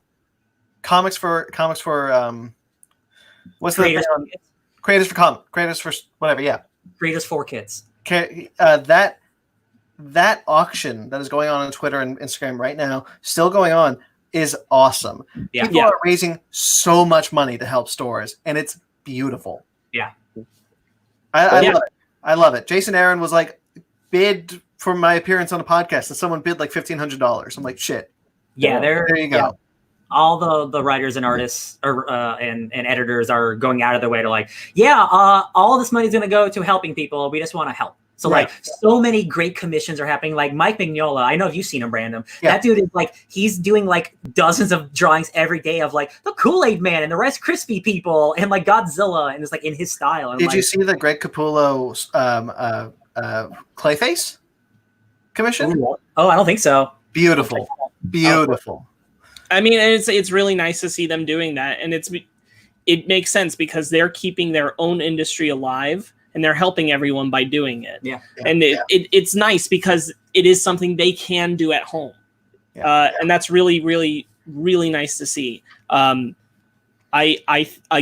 go back to, I still think we're at a point where the comic industry is just another one of the businesses that's, I don't think, taking seriously the longevity of this situation and finding functional solutions. Yeah. No. Diamond. Sorry, Ben, go ahead. I was going to say, I dream of the day where I can walk back into Comic Madness and pick up my pole again. I cannot wait for that to happen, but until everyone is being safe, as long as there's a guarantee of safety, I am willing to be patient. I can wait. I mean, hell, I've waited how long for games like Kingdom Hearts 3 and Final Fantasy VII Remake? I could wait a few months for comics. We wait 10 years for games, Ben. Yeah, exactly. But I could wait for comics. I think the comic industry, they just need to realize how God damn it, I can't find the words for this. Son of a bitch. I mean, I get they're scared. Everyone's scared. Yeah, everyone's freaked out. I mean, trust me, I get scared every time I go to work, for crying out loud. I get scared by being alive. Like, I mean, I can only imagine what these stores are feeling like right now. These are small businesses. Small businesses are going to suffer, and I understand the hope that you want to help, but right now there are bigger fires to deal with. Yeah. I know. Like 4 small businesses in our hometown, Brandon, that aren't comic shops, had to close because of the coronavirus. And because frankly, because my girlfriend works for a small business, I know that all the banks, the day that they were supposed to get all the like stimulus money to help small businesses, they ran out in the first 6 hours, and that was it. They ran out of the money very quickly, and now they don't have it. And a bunch of small businesses are getting nothing. Yeah. It's almost like it wasn't enough. Anyway. It's almost like a whole bunch of millionaires dipped into it or something. Yeah, I wonder. Did you see Rachel Bloom's post about like, I have an idea, instead of killing 3% of the population to restart the economy, why don't we kill the Forbes top list? Yeah. Right, where she listed how like, oh, does that sound immoral? Cool. So also killing 9 million people, which is a higher number, is also immoral. Yes. God. Anyway, Diamond released a statement saying that they're looking to restart distribution mid to late May. They're kind of operating at a point like there will be a date when we can open. This is our projected date. So we're going to operate as if we're going to eventually reopen. So they're basically taking steps instead of just being like, okay, day one, we're open. Yeah, a lot of places I feel like they're doing that. They're just like, okay. What I actually appreciate about it, Ben, is that they're like, this is what we're planning on, but we're not going to bank on it. We're just going to take the steps. I don't know who exactly said it. I want to say it was some minister. It was one of the head guys up in Canada, because someone. The meme was going around. It was he was asked like, when can things open up, and he said as fast as possible, but as slow as needed. Right. Good answer. Right. That's kind of what Diamond did. Yeah. I agree with something Ryan was saying earlier about how this is going to come back in a wave, and I think what irritates me so much about this situation is I feel like everything is just like, oh, it'll just be better soon, and we'll just wait. We'll keep putting off the date, and then we'll just go back to normal. And they're not adjusting to the fact that so many people are saying, like, we're going to have to shelter in place again. Yeah. In the next year. Once we're out, we're going back in for a period of time. It will happen. The thing is, like... it's very, very likely, unless we get a vaccine. And because the businesses are just waiting for that postponed date, they're not coming up with plans of how to deal with this when that happens a second time. If it ever happens a second time, regardless of the fact that everyone's saying it probably will happen within the next year, we should be prepared for if it happens in 10. These places should be coming up with plans to make this function in case this ever does happen. The thing is, when everyone's like, oh, like it's going to be a couple months before we're back to normal, we got to realize that normal isn't going to be normal anymore. The world is going to be a different place after this. We are not going to be as close as we used to be. Like things like this are going to become a lot more normal is what I'm saying. So like people need to realize like normal is going to be something very different in the next year. It's going to be a lot more chilling at home. And I just think that's what irritates me is I don't feel like the comic industry, like the big wigs or plenty of the other entertainment industries are taking it seriously enough to make a plan for that situation. Yep. Well, my anxiety is through the roof. Let's talk about something else. Yeah. What'd you say, Sparks? Papa Gummy. Okay. No, I'm out. I can't go. I can't go get more. Order for delivery. We did it. Oh, you know what? I think they have a delivery service. Dude, you live in LA. You have more options than the universe. Dude, we got literally the same thing that you take. You're good. Like you can totally have it delivered. Also, there's the money aspect. Oh, by the way, I don't mind saying this online. Guys, unemployment, the stimulus package added $600 to everyone's unemployment. I woke up with more money than I've ever had in my life. Yeah. So, so the thing is that now that we've hit this week going forward, everyone who's getting the unemployment benefits till the end of July, they're getting unemployment, whatever their benefit range is, plus $600 a week. That's fantastic. Right? That's fantastic for the people who don't have jobs. That sucks for the people who are working and are making less money than the unemployed So people. here's the thing. Your unemployment benefits would have to come under $450. So this is helping like people who are in part-time situations and that kind of thing. So like if Megan did it, right, because of Megan's amount, her unemployment benefits would probably be above $450. So if she did it, she wouldn't get that extra $600. Okay. I want that money. Because I'm minimum wage. My unemployment benefits were under $450, and so I added $600. Mine are under $450 because I just got my unemployment thing. So you're gonna start getting plus $600. Thank you, President. I hate you. I love you. I'm also in that boat. So one of the things that I wanted to bring up. So this sucks for Ben. Sorry, Ben. Well, what is like Bernie Sanders was talking about, like when people were disputing this, he was like, "Oh my God, people would have more money to save. Oh no, like we should be paying people more anyway." Hey, once I was lucky enough to get my stimulus check like direct deposited, and once I got that, I split that shit in half into savings, half to my credit card. I'm like, okay, I don't have to worry about that for a while. I haven't gotten the stimulus check yet. Smart boy. I hope that the post office lets you go soon. I want you to be able to stay at home. Yeah. So you can be together with us separately. PlayStation. So moving on. PlayStation. Jim Ryan, the president of PlayStation, announced Play at Home Initiative, which is going to be a $10 million creative fund designed to aid indie developers. So it's $10 million goes to indie developers. And we'll also be giving away free-to-download copies of Journey, the 2013 game, great game, and Uncharted, the Nathan Drake collection. Yep. I think more later, but for right now, that's what they're doing. And it's going to be available to all PS4 customers from April 15th to May 5th, which I thought was cool. Yeah, Journey is one of those indie titles that has just taken the world by storm. Every person I've heard who's talked about who's played Journey, absolutely loves it. I played it. Short game, only like 2 hours. Yeah, but apparently one of the best games ever made, right? Yeah. Yeah. Awesome. We might be doing it on Basement Arcade. I think the $10 million to indie developers is really great. Also. Yeah. That was awesome. All right, let's get out of the COVID shit. Let's talk about some other stuff, some fun stuff. Doctor Strange and the Multiverse of Madness. Sam Raimi cheekily confirmed that he is directing the movie. It's like a side interview. I thought that was really great and really awesome. I can't wait. This is the best situation after losing Scott Derrickson. Yeah, totally. Ryan, you texted us Mephisto for Bruce Campbell. Yeah. Mm-hmm. Absolutely. I want that so bad.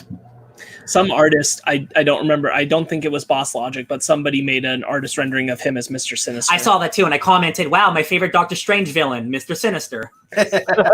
He's not. That's the dumbest shit. It's so dumb. Sparks, I He saw looks that cool. too. So, No, Sparks, Anyway. I saw that picture too, and I thought, I was like, is that Mr. Sinister? That doesn't look like Mephisto. Either way. It should be Mr. Sinister. oh, Ewan McGregor. Yes. After Ooh, after Birds of Prey. where he's just like super sassy, like, oh god, he'd be perfect. Oh for God, of course he can. Yeah, He can be. I agree. Yeah, definitely. Agents of S.H.I.E.L.D. has a return date of May 27th for season 7. I normally wouldn't have brought this up, but I think it's really cool that Enver, Gajokaj. Sure. I'm sorry. I like this actor a whole lot, and I can't even Yeah. pronounce the last name. Is returning as Agent Daniel Souza from the Agent Carter TV series for this next season. I Who's think that's Peggy's awesome. love interest? Is On he the playing show. like his grandson or No, something? he's he's playing. playing- It went back in time. Oh, I remember now. That's In right. this season, Okay, he's yeah. playing himself. I remember. That's Yeah. awesome. That's great. I think there's rumors that Carter is back too. I don't remember if that's I true or not. Nothing has been substantiated that she'll be in it. I believe it. But he's coming back. He's awesome. I really like him. He's one of my favorite characters from that Agent Carter TV show. I remember he's also the best part of Dollhouse, and Dollhouse was pretty great when it didn't focus on the Legidusku. And I thought that was really cool. I might actually check it out for him. So I have a theory now about Agents of S.H.I.E.L.D. because of this and it tying in like that. They could establish that Agents of S.H.I.E.L.D. They won't. Let me be clear. They won't. They could establish that Agents of S.H.I.E.L.D. because of how season 6 goes, right? Mm-hmm. That's the Earth that Steve ends up living on with Peggy. Oh. The other timeline that he ends up living in because events spill out differently after Infinity War. It's true. Yeah. I'd be into that. Yeah, I'm not against it. As long as they establish that it is 2 different timelines. Yes. Yeah, I know they'd have to do that, which they never will. No. I want them to look but I was thinking directly at the because camera. they're in the past, and I'm like, if you did some cheeky shit in there to acknowledge Peggy as now with Steve, then everything Agents of S.H.I.E.L.D. has been, it's the other timeline. Yeah, that'd be funny. The Mandalorian, apparently Ming-Na Wen is going to return for season 2 of The Mandalorian. Good. Yeah, but I like that character. I mean, even though she got shot in her episode, it didn't specifically say she died. So Yeah, that was a little surprising, but I'm glad because I was hyped about her showing up in the show, and then she did very little. Yeah.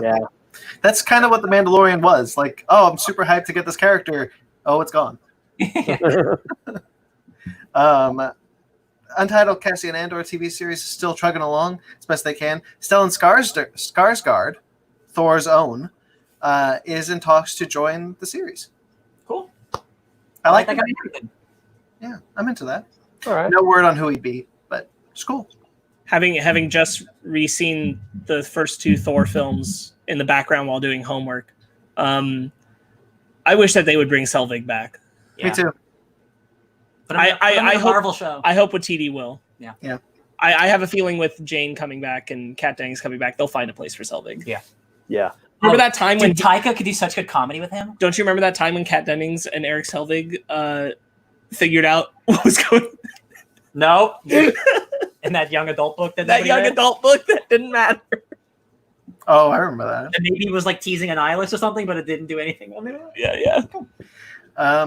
This happened last week, and I totally forgot to bring it up, but Netflix is developing the adaptation of Sweet Tooth from Robert Downey Jr.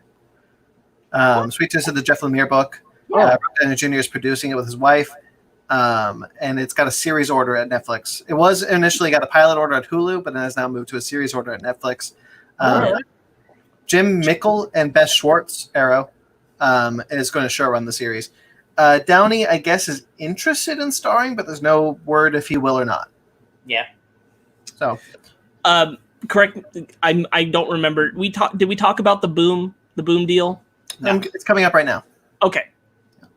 As Sparks mentioned, Boom Studios has signed a first look deal with Netflix. They formerly had the same deal with 20th Century Fox that expires in January 2021. So Netflix will begin to move forward on more Boom Studios stuff if they would like. Things like Lumberjanes, Once and Future, Mouse Guard, Backstagers. Klaus, Netflix already has the class. Only one allowed. Call it something else. I want it. Loose. I don't care what you call it. I just want it.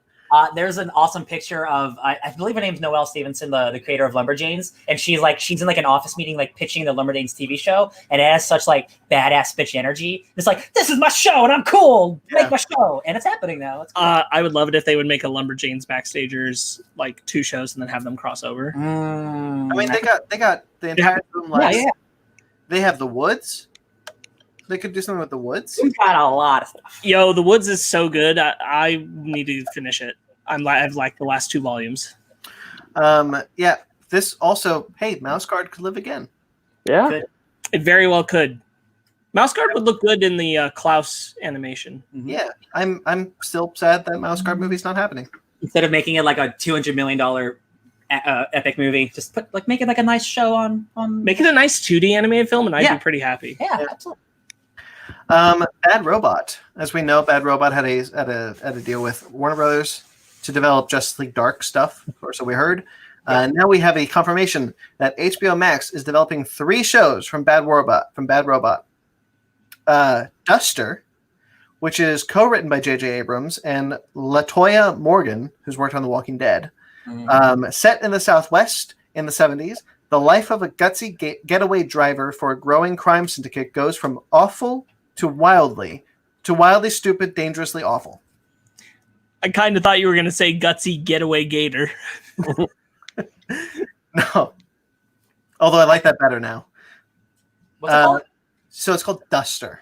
I like it. It's an original series that he's written, that J.J. Abrams has co-written, and he'll abandon after the first episode. Can't wait to see what the mystery box is. Ben, this one's for you. It's still Ray's parents.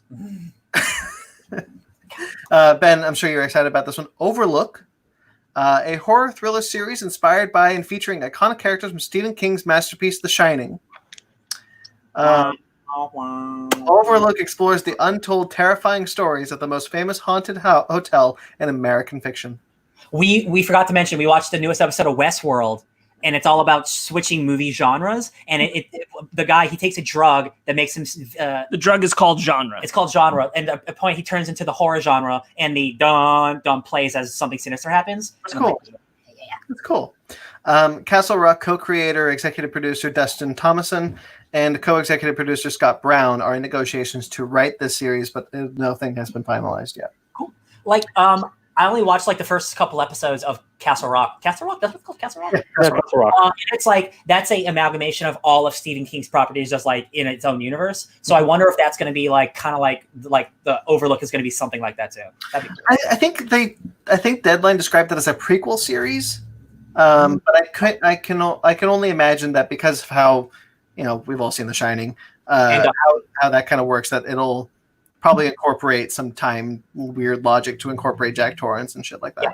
After seeing Dr. Sleep, because before that, like the Shining is like hologram, but like it is based off a book, and the book does have a sequel. So like seeing the Shining universe again didn't put me off, and I originally thought it would. So like I'm totally down for more Shining stuff. Totally. Probably the biggest news was that they're developing a Justice League Dark TV series for HBO Max. They have not said what it's about. They've not said anything. They've only said a major series based on DC characters in the Justice League Dark universe. Details to be revealed soon. I will lose my fucking mind if Swamp Thing is in this show. I'm sure there's no way they can't just plop him over here. No, that costume's not. It's collecting dust. Let's get Zatanna, get John Constantine. I saw the picture of Floronic Man from that show. Jesus. Why not? They could. They could, but will they? They won't get him. Why not? Nah, I don't think so. I don't think they will. I don't think they'll do it because he's on the. He's on the CW. He's not going to be on the HBO show. I don't believe it. I just don't believe it. He might not be on the CW for long. Yeah, he could leave after this season. Sure, I'm just looking at the world and how all of our entertainment works, and that. But WB likes using him because they've had him be the voicing of Constantine in things that are not CW Seed show. Yes, no, that are not and the Justice League Dark animated movies. He's the voice of Constantine in products that are not the CW. Projects. I just don't believe in Hollywood to make my dreams come true. Is all. That's what I mean. I definitely don't believe that. Like that's something that realistically could happen in my dream world. Yes, there's an interesting thing with Constantine, like. his show only lasted 13 episodes and then was canceled. And then because fans liked him so much, they brought him onto Arrow and then Legend of Tomorrow, and then he's been on the animated. I do think that there is a case to be made, especially with the DC multiverse now established from Crisis on Infinite Earths, that he could find his way. He could find his way onto this new show. I want to be wrong. It's just I feel like that once you get past like a budget threshold, I'm like, will they do it? It's just like I want to, but like I just don't believe it. Also, they got the Flash on the Crisis, so like I guess anything's possible. Yeah. Who else would we like to see on this on Justice League Dark? There's Swamp Thing, Animal Man. Yeah, Zatanna. You have to have Zatanna. She's not. If Zatanna's not in there, I'm good. Ooh, Dead Man. Yeah, Dead Man. Honestly, like the team that the current roster is not bad. Like the current roster is not bad. The old roster is also pretty good. Like Vampire and is Detective Chimp on that as well? Or? Currently, Detective Chimp is on it. Yeah, I would kill. Like we got Pogo from Umbrella Academy. Just give me more talking monkeys. What a weird way to get Man-Bat onto live action. By the way, if they did it this way. Ooh. Oh yeah. Okay. Because he's currently on the Justice League Dark. Yeah. Oh, he is. I did not know that. Mm-hmm. He turns into this weird, like, Immortal Hulk monster in one of these. Huh. Awesome. Neat. I like the current Justice League Dark book a lot. I think it's really fun. Yeah. Yeah. All right. So that's cool. I'm excited for that. I'm very excited for that. Yeah. All right. So speaking of streaming services, Peacock released a streaming service for our TV turned off. So if you're talking, we can't hear you. So just 1 second. Hold on. I heard Peacock. There it is. Okay, we're back. Peacock has released a release trailer for a bunch of their new shows coming out soon. Hold up. Before we go to trailers, one other thing. Oh, go for it. One other thing. Yeah, I forgot about it until we were. Oh man, I forgot about it until we were starting. I had it open and then my browser shifted. Vault Comics has announced a new giant robot murder mystery series called Giga. Okay. Give me the creative Alex Packnadell and artist John Lee. The setting for Giga is a world where giant mechs fought a war that wiped out all of humanity's urban centers until the mechs suddenly became completely dormant. As a result, humanity began both worshipping the mechs and using their inert bodies as new homes. The plot kicks off when an outcast engineer named Evan Calhoun discovers the corpse of a mech who was apparently murdered. The quote from Packendell is, "You've seen giant robots battling mechs and kaiju, but what happened decades, even centuries after the fighting stopped? The robots that destroyed our cities became our cities, and perhaps inevitably objects of religious worship to boot. Now imagine what would happen if one of these gods come living skyscrapers was murdered." That's our book. That's Giga. That sounds dope. Like Gurren Lagann meets a pitch for Godzilla I had. The first issue is slated to come out in the summer. Maybe. Yeah. So... That sounds awesome. That sounds really great. All right. I had a pitch for Godzilla a Godzilla pitch a little while ago, where instead of like fearing the monsters, they worship them as gods, and it was kind of like post-apocalyptic, and they like built cities on top of like dormant monsters. So everyone treats all the monsters like they treat Mothra. Right. Mm. All right. So. Peacock released a trailer for a bunch of their new stuff. One of them being, but the one we're talking about is Brave New World. This is the new Alden Ehrenreich series based on the book that Ben read. What's it called? Brave New World. I'm kidding. Yeah. So, what do you think about this one? I'm into it. I'm really excited. Alden Ehrenreich has something to do. Yeah. More than anything. We're not going to talk about all the trailers from Peacock, but a lot of the Peacock stuff looks pretty good, and I'm like, I really don't want another streaming service. Like, honestly, of all the trailers I've seen for all these shows that like I'm interested in, like Peacock kind of is like the one I'm like, I could see myself maybe getting a month of this. Peacock, I do think has the stronger roster of original content in comparison to Apple TV and Quibi. Did you guys see the girl with the golden arm, 50 States of Fright Quibi clip? No. I saw people talking about it. It's been circling online because it's wild. I would highly recommend looking it up. It's Rachel Brosnahan from Marvelous Mrs. Maisel, and she has a golden arm, and it's killing her. But she's so obsessed with the golden arm that she won't let it go. It's like she's like, you've got pulmonary gold disease. we say that you should remove the golden arm. And she's like, no, I can't remove my golden arm. No, I refuse. And so she's dying. She's like dying, and she's in the hospital bed. And she says to her husband, I had a nightmare. You have to promise me, please, bury me with my golden arm. And he's like, I'll bury you with your golden arm. A weird show. You said this is the 50 States of Fright Quibi? Yes. Jesus. But by the way, Quibi now available on TVs, no longer only available on cell phones. Wow, it didn't take very long for them to go back on their entire process of what the whole thing was about. It's about being on your phone. Right? Wow. It sucks. All right. Anyway, so yeah, Brave New World looks really good. I'm interested in. I Cool like sci-fi world stuff. I like the look of it a lot. I really wish it was on a streaming service I already had. Yeah. Yeah. From what I could tell, from what I remember from the book, they've definitely gotten the orgies right. The orgies? Yeah, there was a term in the book called orgy porgy. There's And they made you read this for school yeah, I read this my senior year of high in school. Utah. Yeah. No, in Walnut, California. That's fair. English class, baby. Yeah, there was a thing called orgy porgy, and it was just a bunch of people just straight up banging. There was a bunch of drugs, and I barely remember the book. I hated Watch reading Motherland. Brave New World. Everybody bangs in Motherland. That show. You like orgies, Ben? Ugh. Perry Mason. This is the reboot of the Perry Mason TV series. It was based on a bunch of novels first. Based on novels. Yes. Produced by Robert Downey Jr. He was originally going to star, but then he grew out of the role, I think. Right. That makes sense. What do you think about this one? I'm most excited for this one, actually. I love the look of it. I love the feel of it, and I love John Lithgow, and I love Tatiana Maslany. So I'm excited. Yeah, got a good cast. This looks like a really great noir story, and I cannot wait to watch it. Yeah, I'm all about noirs, like 1950s, like Hollywood, like LA Confidential and that kind of thing. Yeah. Yeah. Like I like dusters and I like hats and I like good-looking people punching people. Oh, like old school revolvers, like just sneaking up in the shadows and shit. All right. God of High School, new anime.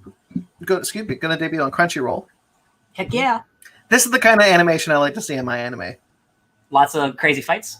Really Lots of like fluid motion. Yeah. Like, I don't like the stiff animation that we see a lot from like the shell shaded animations that we see now. I like the fluidity of animation. I think that's what separates anime from other cartoon formats. Is that they can have these like wild fluidity. One of the reasons why I was so disappointed in the Godzilla trilogy is the animation style. I wanted it to be more like this. Yeah. I thought that would look awesome. The problem is when you do like traditional hand-drawn 2D animation like this, it costs 1,000 times more money than doing a shitty CG Godzilla they can throw out. Yeah. So like the reason you don't always see this kind of fluid animation is because it's really hard and expensive. Yeah. I mean, but to that point, a lot more anime has been doing a lot more intuitive, really vibrant, different things with their animation. I think there was a period where a lot of anime, for the most part, in a general sense, was trying to look very similar. Yes. Very much produced to the same quality, and it's very, very vibrant and different now. Speaking from like having just finished Aizuken, which I constantly talked about how wild the animation is in there. Brand New Animal is another one where the animation is very different, very unique in its style. This is happening now because anime industry is now allowing more time to put quality into the episodes rather than push out a quantity of large amounts. Which was the norm for, I feel like, decades. A long time. Yeah, and now that's changed. And so there's a lot more to find in this kind of animation. And this looks like another really good one. There's another anime. We're not going to go into it too much. The trailer released like 2 weeks ago. It's called Tower of God. And Tower of God is another one where like the animation style is very, very unique. It's not the same as this. It's not the same as a lot of things that are out there. I love it. That's awesome. It's just like a bunch of high schoolers fighting. I've heard good things about this series. A lot of people are pumped up about it, so I'm hoping this is as good as people are hoping. Was this also a webtoon originally? That I don't know off the top of my I head. want to say yes, because I think it's actually like the first webtoon turned into an anime. I want to say yes as well, because I remember when I was looking for the trailer, it said there was a thing for webtoon about it, but I'm not 100% sure. It's the first webtoon to receive an English translation in anime series. So yeah. Okay. Interesting. Awesome. That's so cool. Because I know another famous webtoon that just recently got picked up for a show, Lore Olympus. That's good. I've heard of that one. Yeah. Yeah, a lot of people have been hyped about it, so I'm hoping for good things coming out of this. All right, Capone. Josh Trank is back. This was his passion project, his dream project that unfortunately got put on hold because of the last movie he made. Is it weird that it feels like Tom Hardy was born to play this role? No, he looks so good as Capone. Looks so good. Like, so holy good. God. Always got the cigar, and I like it. It's an aspect of his life where it's like literally the end of his life where he might have dementia or he might be faking it, and like that's such a cool aspect that I really can't wait to see Tom Hardy just be a goofball, like in Venom. I just want to see him be like, I'm an old gangster, or I'm crazy. Who knows? Mm-hmm. I'm stoked for this. I think this looks really awesome. Yeah. I liked Josh Trank Chronicle. Yeah, the movie's awesome. And he buckled under the pressure of Fantastic, whatever you want to talk about that movie, but whoever you want to put blame on.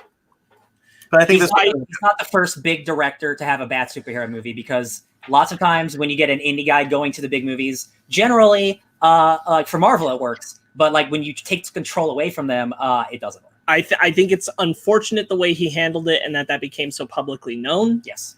I don't blame him for everything, but I certainly think that he could have handled it better. Yeah. But this looks cool. This had a theatrical distribution for a while, but now it's straight to VOD next month. Oh, cool. I'll pick it up. Yeah.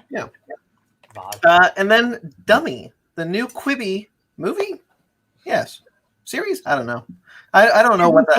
Everything on Quibi is 10 minutes long. Everything's a series. Segments, so everything's a series. There's no movies. This is Anna Kendrick's new sex doll comedy. You're correct, though. This looks like it should have just been its own movie. Yeah.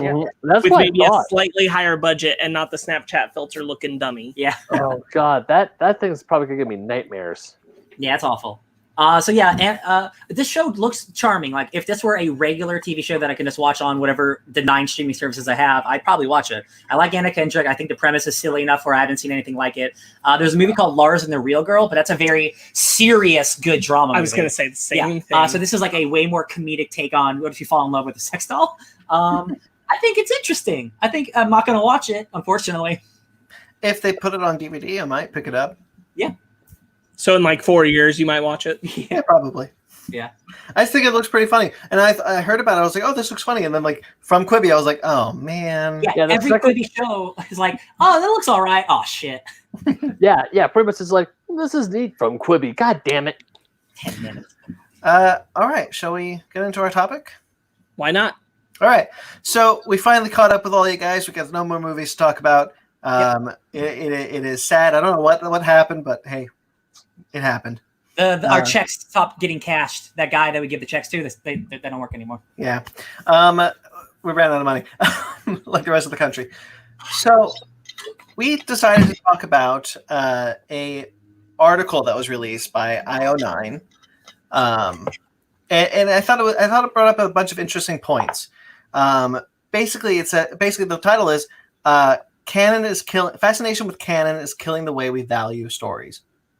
I thought that was a really interesting take, and I read the whole thing. I hope you guys read it as well. Nope. Yes. Okay. Sorry. Basically, we were very late on deciding the schedule of this thing, so like Oh man, I asked you a couple days ago, but I think Sparks initially said no, but I don't remember. Yes. I wasn't going to read it then, so sorry. Yeah, that's fine. Basically, the idea is I'm not saying we talk about the article. I'm saying, like, what do we think about this idea that basically the article postulates that these stories have now become checkboxes. That we are so fascinated with the idea that things have to fit, and the more I know about a thing, the more that it means that I am better at that thing. And we see that a lot in fandom, and I think it perpetuates gatekeeping and the negative light. The negative way is I think it perpetuates gatekeeping in the way that because I know more about this thing, I'm a better fan than you. Can I help break this down real quick? Absolutely. Okay, so like the headline, the opening argument of the article is canon detrimental to fandom and to these properties? Mm-hmm. And then past that is the at what point is like the checkbox mentality toxic? Yeah. And where does that lead to gatekeeping? I kind of want to go bit in those 3 segments with it. Absolutely. So let's just talk about first if canon is detrimental. Yes, to, I will say fandoms. in the year of our Lord 2020, on an overall, if I'm to say yes or no answer, the answer is yes. 100%. Just look at the last couple big blockbuster movies that are sequels to movies, even if they're good or bad. Checklisting is a thing that happens in every property now, whether we like it or not, whether we subconsciously, the creators even are doing it, whether they know it or not. We are so wrapped up in having to know everything. That's why we talked about, Brandon, we talked about having more Clone Wars episodes after this last season. I don't need to fill in more Clone Wars. Give me something new. Mm-hmm. So like for me, the answer overall is yes, but that doesn't mean I dislike any of the new canon stuff because comic books are changing literally every issue. So like overall, yes, but it's not that bad. So I think the idea. Sorry, Sparks, real quickly. I think the idea of having more Clone Wars episodes is just my idea of like not necessarily wanting more in that checkbox. Is more to see more stories from that era because I like that era so much. Yeah. Whereas. You know what? Go ahead, Sparks. What are you trying to say? Well, I was going to say that I want to differentiate this argument on two sections, which is one, just like them creators, studios trying to follow canon being its own thing, and then fans trying to follow canon. I think are two separate ideologies. Mm-hmm. When like I think on the token of what Ryan just mentioned, when they're getting too checkboxy on their own crap, is bad. But I don't think when a fan follows a book that has been part of a campaign to tell you that this is part of an expanded background of a character, goes to the movie and that background is now gone, that's necessarily being upset with canon. Do you get what I'm trying to say there? Yeah. I'm thinking of the Poe Dameron example specifically. Sure. We just talk about Rise of Skywalker for all of right. But I do want to put out. I just think this is a really lovely quote about this, and I'm glad that I heard it this week. Joe Quesada and Dan Didio did Drink and Draw recently. Yeah. Have any of you checked that out yet? Not that one. I'm a little over halfway through it, but one of them, and I don't remember which one off the top of my head, and I apologize for that, but one of them said, "I like to think more of consistency than canon. It's not about canon, it's about consistency." And obviously I think that applies a lot more to the comic books, but as long as the characters and the themes and the importance of setting and who they are is consistent, the canon is irrelevant. Yeah. Right. I think one of the things you bring up also reminds me of a Dan Didio quote from another interview that he did with the Kubert School. And he talked about how one of the difficulties with DC Rebirth and DC New 52 was try to figure out what's canon, what matters. And he said that Marvel has the right idea. Marvel just says, this story is canon to the last story you just read. Where that story ended, as long as the next story picks up from that, it doesn't matter. Right. It doesn't matter all the years. As long as the origin is the same and the last story is consistent with the last story that you read, who cares? Yeah. And I applying those ideas, I do want to say, like, I think in comic books, I pretty much agree. I think its consistency is key and canon is not. Yes. And I'll say that's very specifically about Marvel DC comics. Yeah. Because of how long their history is. Right. I don't think when it's a product, and it could be a comic book, but a film, a franchise, anything like that, where a key factor of it is mystery or unearthing clues or unearthing its own history. If that is a factor of the story, I think canon is key. Mm-hmm. If you have inconsistent canon, the whole thing falls apart. Right. Yeah. And I think that's really important. I'm trying to think of a good comic example. So I don't know if it's directly what you're talking about, but a comic that canon is key and is important is the Immortal Hulk, because it has Joe Fixit, it has the Devil Hulk, it has every Hulk that's ever been. But if you were reading that comic in like 1997 and the Joe Fixit is the Hulk, you're like, what the fuck is this? This is stupid. Mm-hmm. But like later on, you can make that important. Same with Grant Morrison. The guys who care about canon, they can incorporate it in the ways that they think make the story better, even if it's not at the forefront. So like canon can always be important, or you can ignore it. You just got to be good about it. At the end of the day, I think it's just about the quality. I don't want to bounce off what Sparks said about the mystery box thing. I can't help but bring up an example of the Rise of Skywalker. I tried very hard not to, but at the end of the day, I just have to bring it up. One of the things that Force Awakens, I think, succeeds in is setting up those mystery boxes of like what is. I do like The Force Awakens. I think it's a good movie. I think The Last Jedi does a really good job of answering those mystery boxes and not leaving more mysteries, but just saying this is what the answers were, and we'll go forward. And I think where The Rise of Skywalker falters is in this canon idea of where, as what Sparks is saying, is that we're no longer consistent to what we've already set up. And it becomes almost like brittle in your hand. It just kind of starts to crumble apart because you keep thinking like, well, wait, it's not supposed to. You're putting a circle in a square hole or a square in a circle hole. It's not fitting properly anymore. It's like JJ, he introduces the mystery box of like who is Ray's parents, right? We get the answer in the next movie. We get the answer. That should be the answer. But fans, not all fans, but the audience is very against it. So the studios see that, they're like, okay, cool. So the canon that we established, it is true, but not really. So like they didn't even negate it. They just kind of like sidewinded it by making it Palpatine, but also she was still left on the planet. So I think Star Wars has always had a problem of, I won't even say a problem. This goes back to Lucas. Like Star Wars has always had a thing of we keep trying to fill in all the blanks. We want to fill in all the blanks. If it's blank, we're going to put something there because that's what that's what George Lucas wanted to do. That's why he kept filling in the stuff between outside the original trilogy. I think the answer is yes, because those first 3 movies are establishment 100%. There's nothing to add to canon because there is no canon. It's making the canon.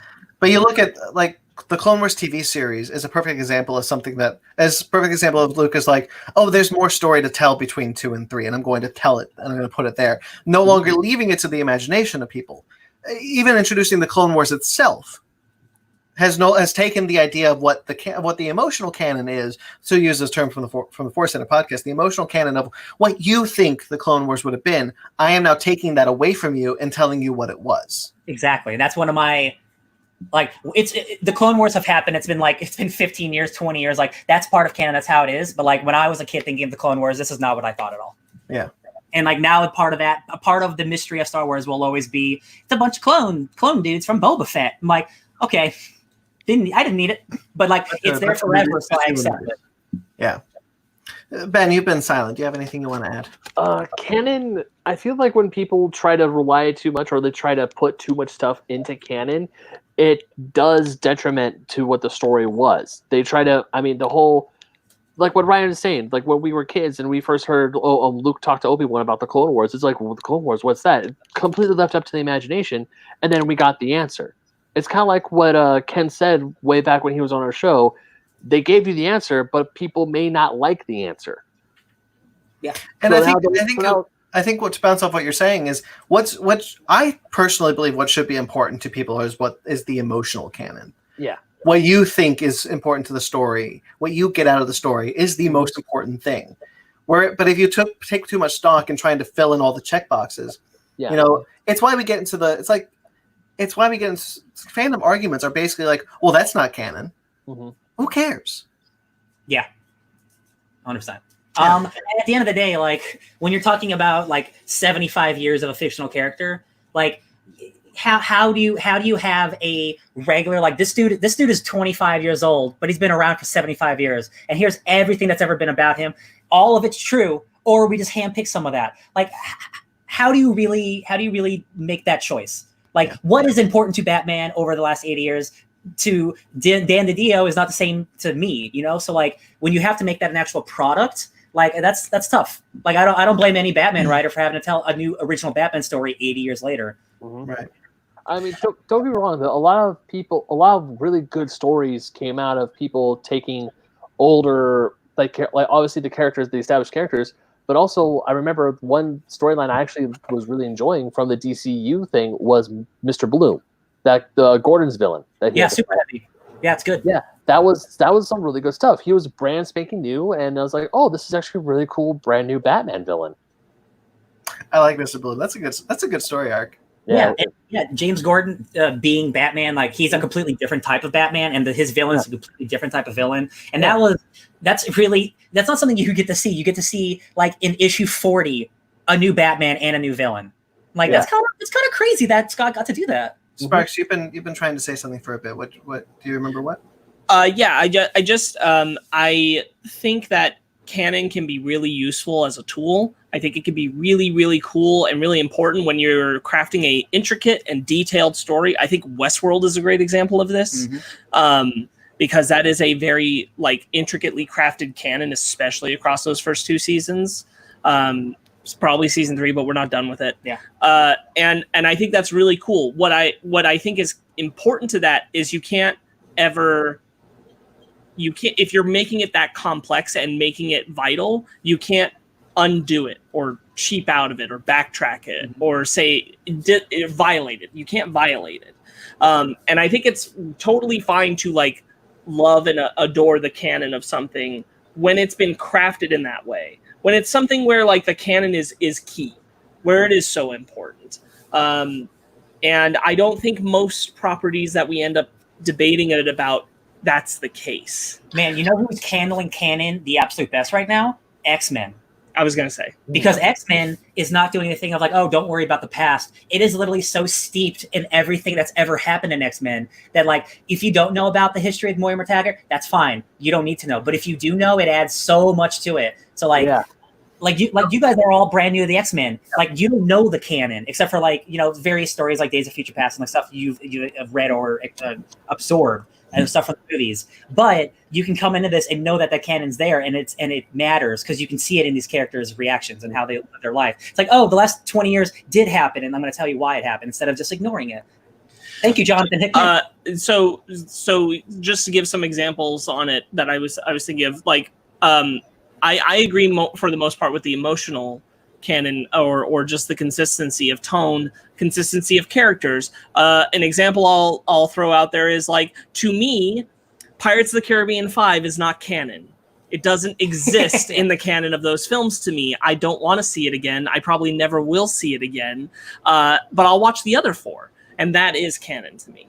That's how that works. Another example would be, at least at this moment, Batman v Superman is not canon between Man of Steel and Justice League to me. Yeah. It's not. I watch Man of Steel and I go to Justice League. That's how it goes. Let's say for me, I'm a canon junkie. I totally understand the lore of canon. I got into a Star Trek debate. I was trying to find it, but I can't find it. The Star Trek debate right now centers around Star Trek Discovery and how it fits within canon. Star Trek Discovery takes place 10 years before the original series. So it has a spot within the timeline of Star Trek. There are things that people get caught up on, such as the technology being too updated and whatnot. But to me, there are things in the original series that are canon can be fluid a lot of the time. So, for example, in the original series, this is going to be techno jargon for a second. I'm sorry. In the original series, the Enterprise can go to warp 10, warp 14. In the Next Generation shows, it's established that ships can't go past warp 10. It's like that because they didn't care back then. They didn't think of things like that. Things change. Things adapt. To me, things should be canon to the last thing that was said about them. Yeah. And if that changes, then so be it. That's the new canon. You should be willing to evolve with the canon. Things are fluctuating. Characters like the Punisher and Iron Man, they both did stuff in Vietnam or whatever, and then they move it forward. So like Tony Stark now is like he is in the Afghanistan war, or Punisher's in the Afghanistan war instead of 30 years earlier in Vietnam. So like they move the tentpole to make it more modern all the time in comic books. But it's called the Marvel sliding scale. It's always the origins are always 10 years before the story is the current story. And just giving an example, I think on the other end of that, the kind of consistency, making it so that the canon is what it is Dragon Ball Z. Yeah. So in the 2 weeks waiting for the Cell games to start, Goku and the gang go to New Namek and fight Metal Cooler, fight Super Android 13 and the other androids, and Broly the legendary Super Saiyan. Yeah. That happens in the course of 2 weeks. That's a hot 2 weeks. And that's canon to me because they're still consistently who they are. They're still consistently telling a story that feels like Dragon Ball Z to me. Yeah. Regardless of the quality of those movies, it works as canon for me. And that's, I think, what matters the most. And I don't think that I think there's a big difference between loving lore and loving canon. Yeah, it's true. Yeah, it's a good point. It's a really good point. Brian, do you have anything else? I'm trying to find this thing, though. Really good thing. But if not, I have a quote. I look at the two big movies last year, Rise of Skywalker and Endgame. Like those are both movies that fundamentally are doing the exact same thing, but one does it so much better in every single way. Well, look at fan service and canon and all that stuff. Look at the fluidity of the Marvel Cinematic Universe canon. Like just go back to Iron Man. It wasn't called SHIELD. Yeah. It was just the Strategic Homeland Intervention and blah, blah, blah. Yeah. So there's a quote from this thing that I think is interesting. So the hunger for facts above all else leads to things like filler episode, becoming a derogatory term for stories that don't advance the larger ongoing plot of a narrative, or don't include some shocking new revelation that someone can add to a list. I think that, and especially bringing up Dragon Ball Z, I think that's really prescient because Dragon Ball Z has a lot of quote-unquote filler episodes. Sure. I had a friend who would always be like, those are just character development. And I kind of struggled with that for a bit. Like, you know what? That's true. Those are just character developments. And if they still matter to the ongoing growth of that character, then that's what's important. It might not be essential to like the story, but like that episode of like Piccolo and Goku hanging out or whatever could be like really important for their character, which is still important. Like you need to know that people stuff. Talk about that all the time. Okay. So there's a strong, I understand why filler, especially in anime, can be irritating. Mm-hmm.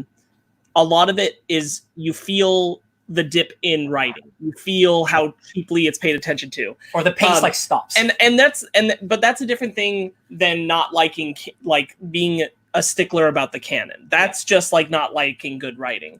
Westworld has an episode in its second season that's basically a bottle episode.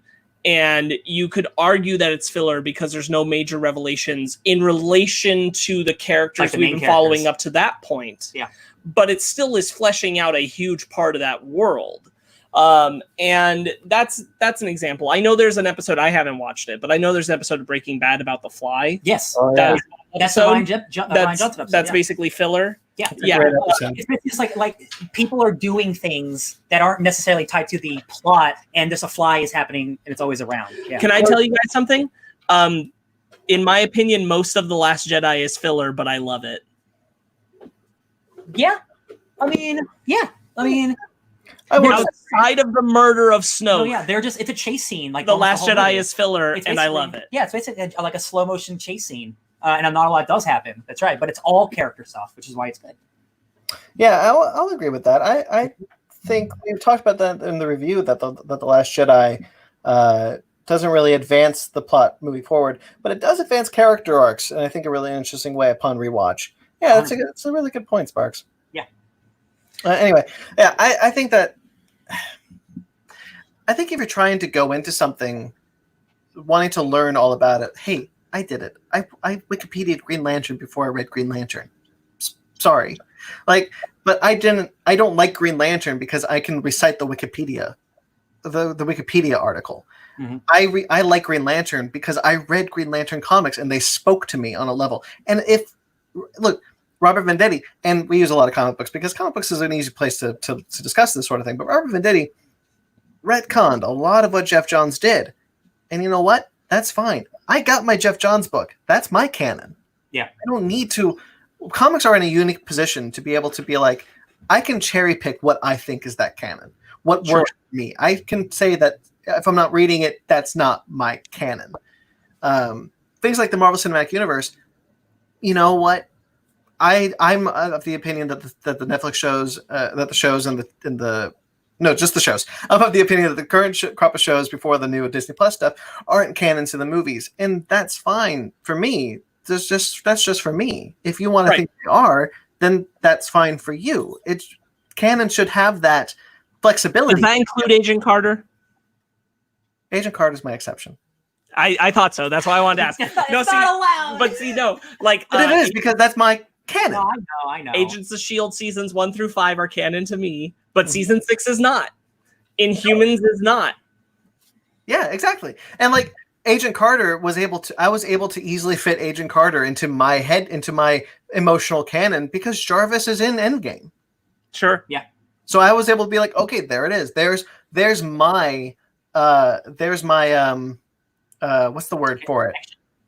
Headcanon? Validation. There's my validation to allow Agent Carter to be in my emotional canon for the MCU.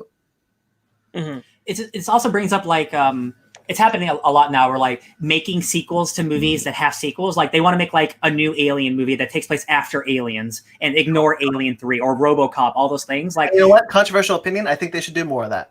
I agree, because again, like those timelines are still there. Alternate timelines can exist. They can be alternate realities. Like that's how I view all of entertainment. Like I've seen 7 Spider-Man movies. They are all different universes. Who cares? Like that's okay. And I think audiences are now more interested in that sort of thing. I would love it if you wanted to be like, hey, you know what? Make another Terminator 3. I don't care. Yeah. You want to do that again? Go ahead. I mean, I've done it 3 times. I think it bothers me personally, because even when I talk to Casey Casuals and they ask me, oh, does this like when they asked me about the older like when the Marvel Cinematic Universe was just starting up and then X-Men was coming out, and they're like, oh, are we gonna see Iron Man, a new X-Men movie? I'm like, no, that's a totally different thing. It's like, oh, how come it's not canon to the MCU? It's like, it doesn't have to. Well, besides that's business reasons. That's like that's business reasons. But also, it makes me think is like, why can't you just enjoy a story just to enjoy the story and not have it deal with something else? That's because Marvel's traders want it. It's like, I want to watch an X-Men movie just about the X-Men, but if it's not part of the greater MCU, who cares? And you know what? I'm gonna conversely. Like I said, I'm a Canon junkie. I love my Canon to fit nicely. And if it doesn't, I try not to let it hurt me. Yeah. But for things like Crimes of Grindelwald, if they're bad, the canon argument becomes very handy.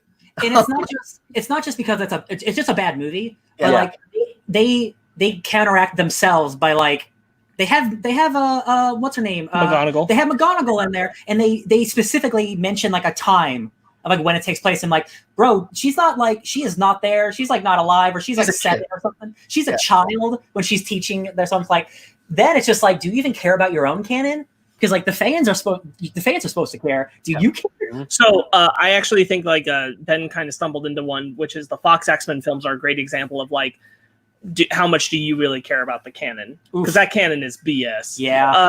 But do we watch and enjoy those films anyway? Yeah. For the most part, yeah. Yeah. All timelines, baby. Thank you, Days of Future Past. I mean, that's absolutely true. We talk about how I'm talking like from X-Men 2 to X-Men 3, but yeah. No, I know. There's so much nonsense happening between every single movie, and then the recast happens, and then they bring them all together, and I'm like, I'm not even going to try to make sense of this because it doesn't work. Yeah. It's nice. It's really nice when people are invested in something and they want to know, they want to consume all the things of that person. You know, they talk about how the Star Wars argument is so easy. I want to try and avoid that. It is. It really is. Because there's always the like, that's not my Luke. Like, I can understand wanting to invest so much time and so much effort consuming and knowing of one whole of just something that you are so passionate about. You also have the crowd who's like mad at the legacy stuff. It's like, oh, this should be canon. How come it's not canon anymore? They took us out of canon. It's like, guys, it's still there. It could be canon for you. I think this is where it gets into gatekeeping. Mm-hmm. Is when you say that I know more about a thing than you do. Sure. I suppose that has a lot to do with canon. I think that there's a solid argument for disliking things that I think vindictively violate a canon. Sure. Things like Rise of Skywalker. It's so easy to go there. I would go back to Pirates of the Caribbean 5 though. Yeah. That Jack Sparrow is not Jack Sparrow. Yeah. Yeah, that's bullshit. He's not the same character. It's blatantly like, God, I want something that really directly violates its own canon. I'll think of it. But I think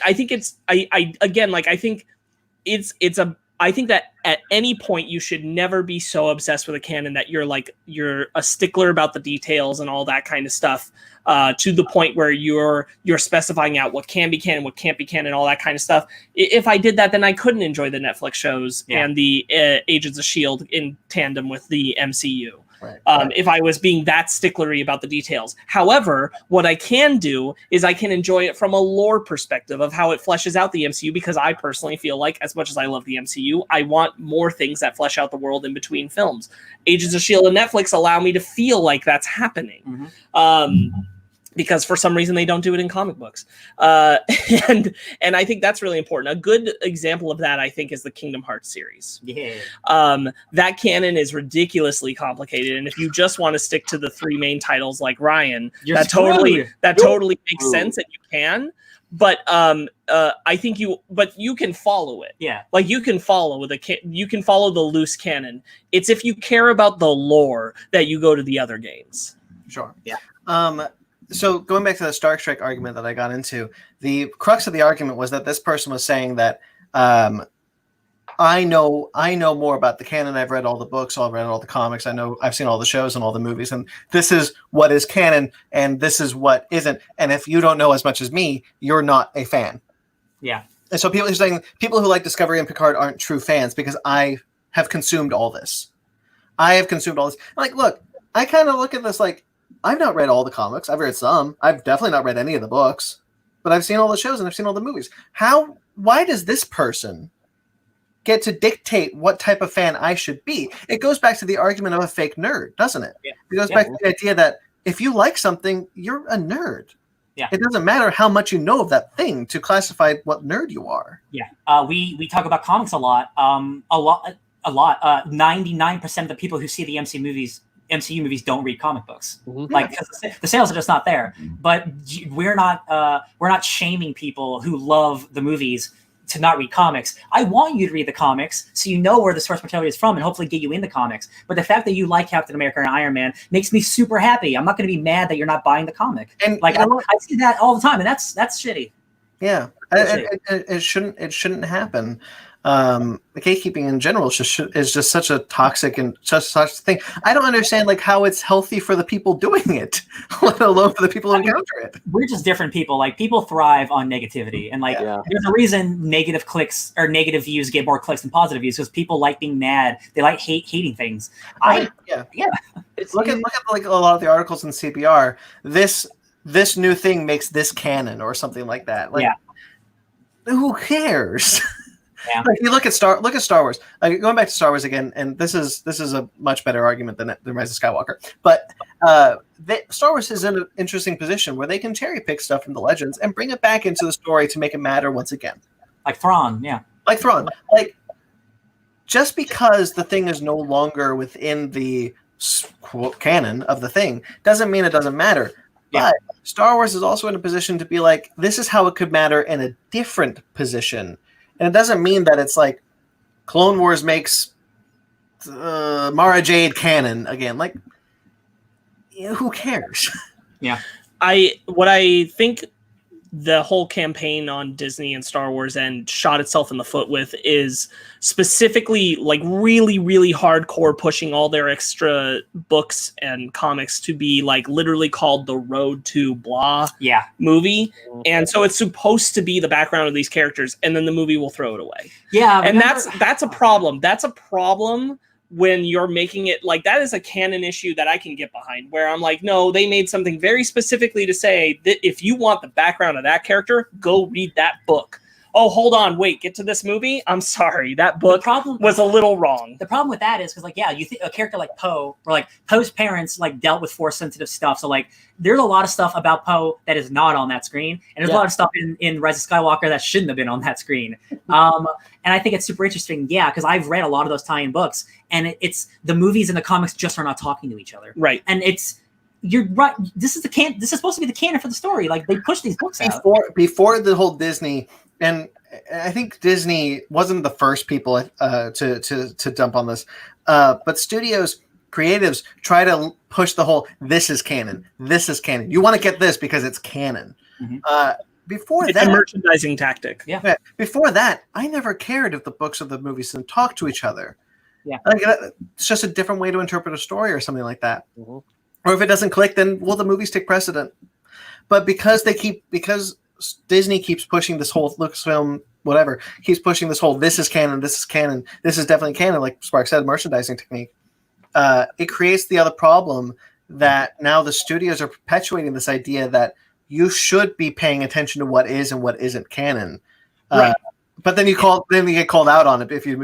That's what I'm saying is like if you're going to do something If you're going to run that kind of detail-oriented campaign about something, you have to make those details work. Yeah. Otherwise, if they had just been like, we're releasing a bunch of Star Wars books that tie into the films, and it wasn't this heavy-handed push of things, it was just like a Poe Dameron The book came out road at to one Force point. Awakens. I'd be like, okay, cool. And I read Poe Dameron and some of the details are inconsistent. I'd be like, whatever. If I like that book, then that book is canon. Yeah. That's how that should work. But they go out of their way. Because they go out of their way to push it and say this is all true and those other things aren't true, from a studio perspective to say that, that's the issue. I can't even imagine like a book like The Rise of Kylo Ren's coming out right now. I haven't read it, but I've seen enough of it to see like they're showing his past, like everything that we wanted to see with him and Snoke and Luke. We are getting all that. But is it canon now? Is it canon? Because like we saw some of that in the movie, but it's only explored in this comic. So like I go online, I'm like, oh well, here's what happened to Kylo. And I'm like, oh well, I didn't see that in the movie. I'm like, it's hard to argue when the companies don't even talk to each other about this kind of shit. Like, Yeah, okay, and I think that kind of leaves that gap open for where that toxic fandom comes in to argue about this. It's almost festered to create them. Yeah. Go on, like, Ben. like for example, I have Lost Stars by Claudia Gray. On the cover, straight up says The Road to Force Awakens. Yeah, that's what I mean. Yeah, I can guarantee you that once I finally do sit down and read that book, and when I do rewatch Force Awakens, nothing. Maybe like a cameo of one of the main characters in the side of Maz Kanata's cantina is there, but then it's like nothing that Force Awakens is about stems from that. Right. Do you know why Endgame works on like not just a canon level? It's because the creators care. Yeah. Yeah. You know, it's why comics. It's why Dan Ditter's argument of like as long as the thing is consistent from the last thing you read, then it's fine. Yeah. So the MCU continuity. It's not the most airtight, but it works on an emotional level because the creators care, and therefore it's the same reason why putting someone on a book for so long, on a comic book for so long works. Because you feel the creative and emotional energy that they are putting into this product, and because you care as much as them. Yeah. And you know what's a great example of like when they get too specific and they need to back off? Peter Parker was in Iron Man 2. Oh yeah. Yeah. That's when just don't do it. I don't need it. Nobody needs that. Everybody knows that wasn't true when they made the movie. Nobody needs that detail. Don't do that It was kind all of thing. planned from the beginning. I would argue Fury's Eye also. Sure. Oh yeah. I think Fury's Eye is an unfortunate elimination of canon continuity. I will not ever go back on. I kind of wanted a better story about that than what it is. Like I said, the MCU continuity is not airtight, and sometimes they are in a position to fill in the blanks in the same way that Lucasfilm would. But I think for the most part, they do a fine job of not doing that and just making you care about the characters from the last time you saw them, making sure that is consistent. I think they do a great job of that on screen. I think we've gotten a little bit of that behind the scenes from certain people, Marcus McFeely, that we shouldn't have. And I do think that feeds that kind of disconnect because we had the Russos and those writers saying two different things about an outcome because of how important it was to canon. Yeah. And even then, like, this goes back to the discussion you and I were having where it's like, it shouldn't matter. Yeah. It really shouldn't matter. It's about the emotional It's payoff. about what it means to you. Like, my takeaway from it is all that should matter. Yeah. Unless you're specifically going to tell me a story about how it matters and I'm going to care about, then it doesn't, I don't need you fleshing out that detail in the news. Right, exactly. I always love, again, like going back to comics, because that's my main squeeze. Like when, like think of Venom. Like I haven't read much Venom before Donny Cates' run, but he introduced an entire new side of the canon with Null and like being tied to the Oblivion King and like a symbiote planet. And I'm like, all that stuff is radical. And everyone, for the most part, everyone loves it. But if you follow Donny Cates and you follow him a lot, there's a lot of Venom fans from the 90s who hate what he's done to Eddie Brock, because he used to be so edgy and so much more cool and way less of a loser and hanging out with a little kid, his brother, who's actually his son. And I'm like, did we read the same comic? You guys are reading shitty Venom comics. What are you talking about? Like, there's actually good depth there. There's like character. Like, well, but like.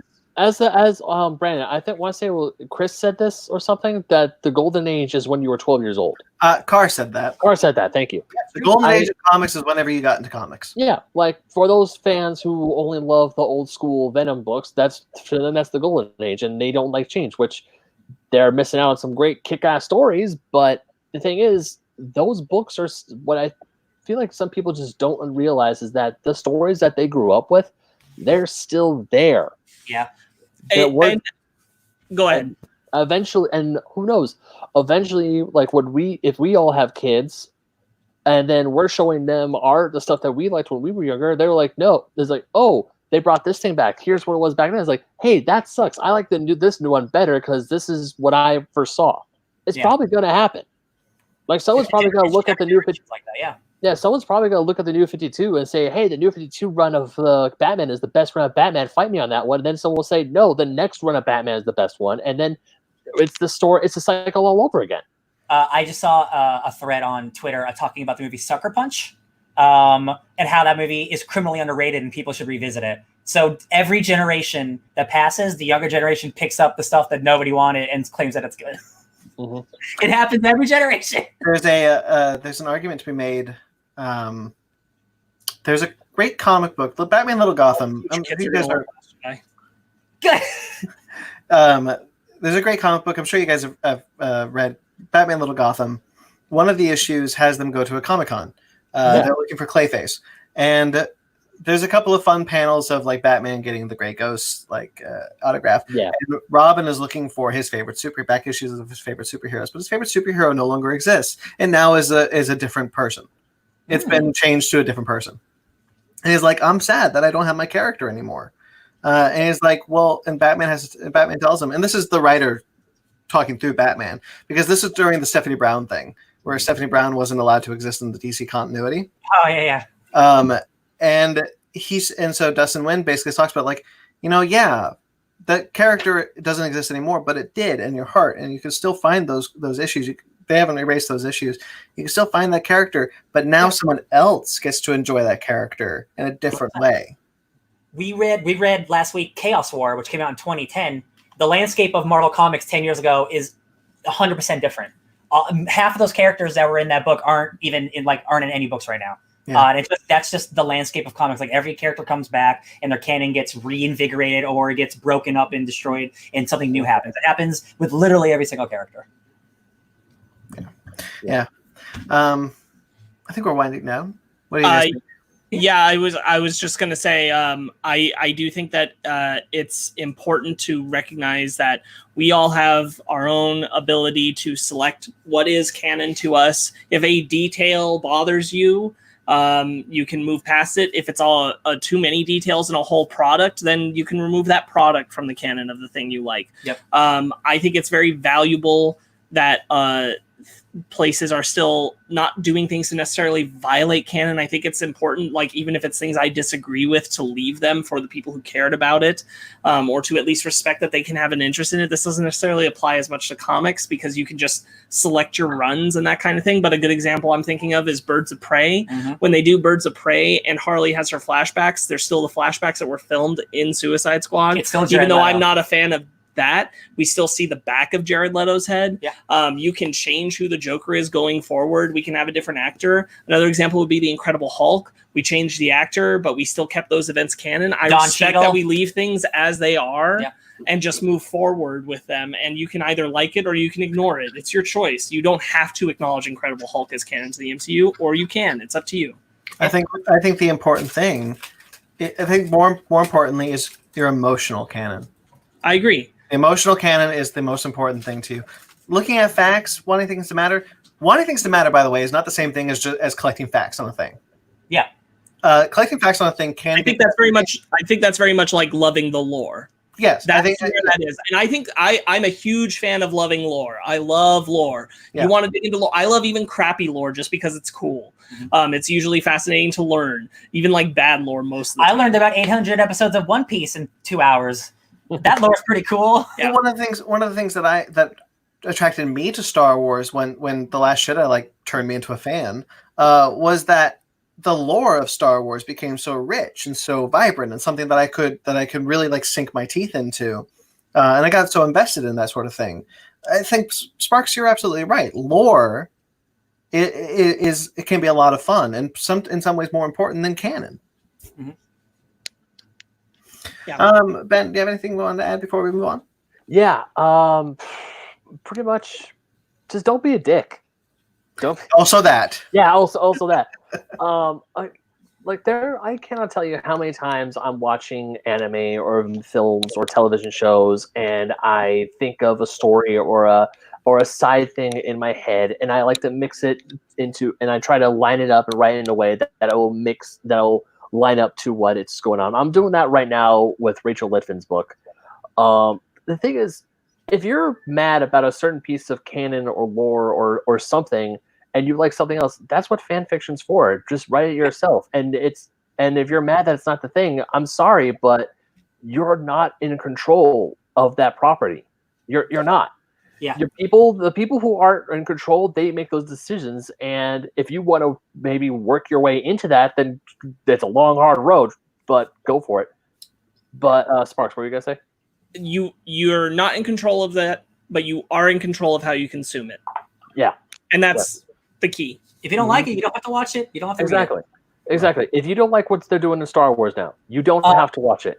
Last thing I'll say, I would say even more than Rise of Skywalker last year, Game of Thrones has a season that everyone just pretends doesn't exist anymore.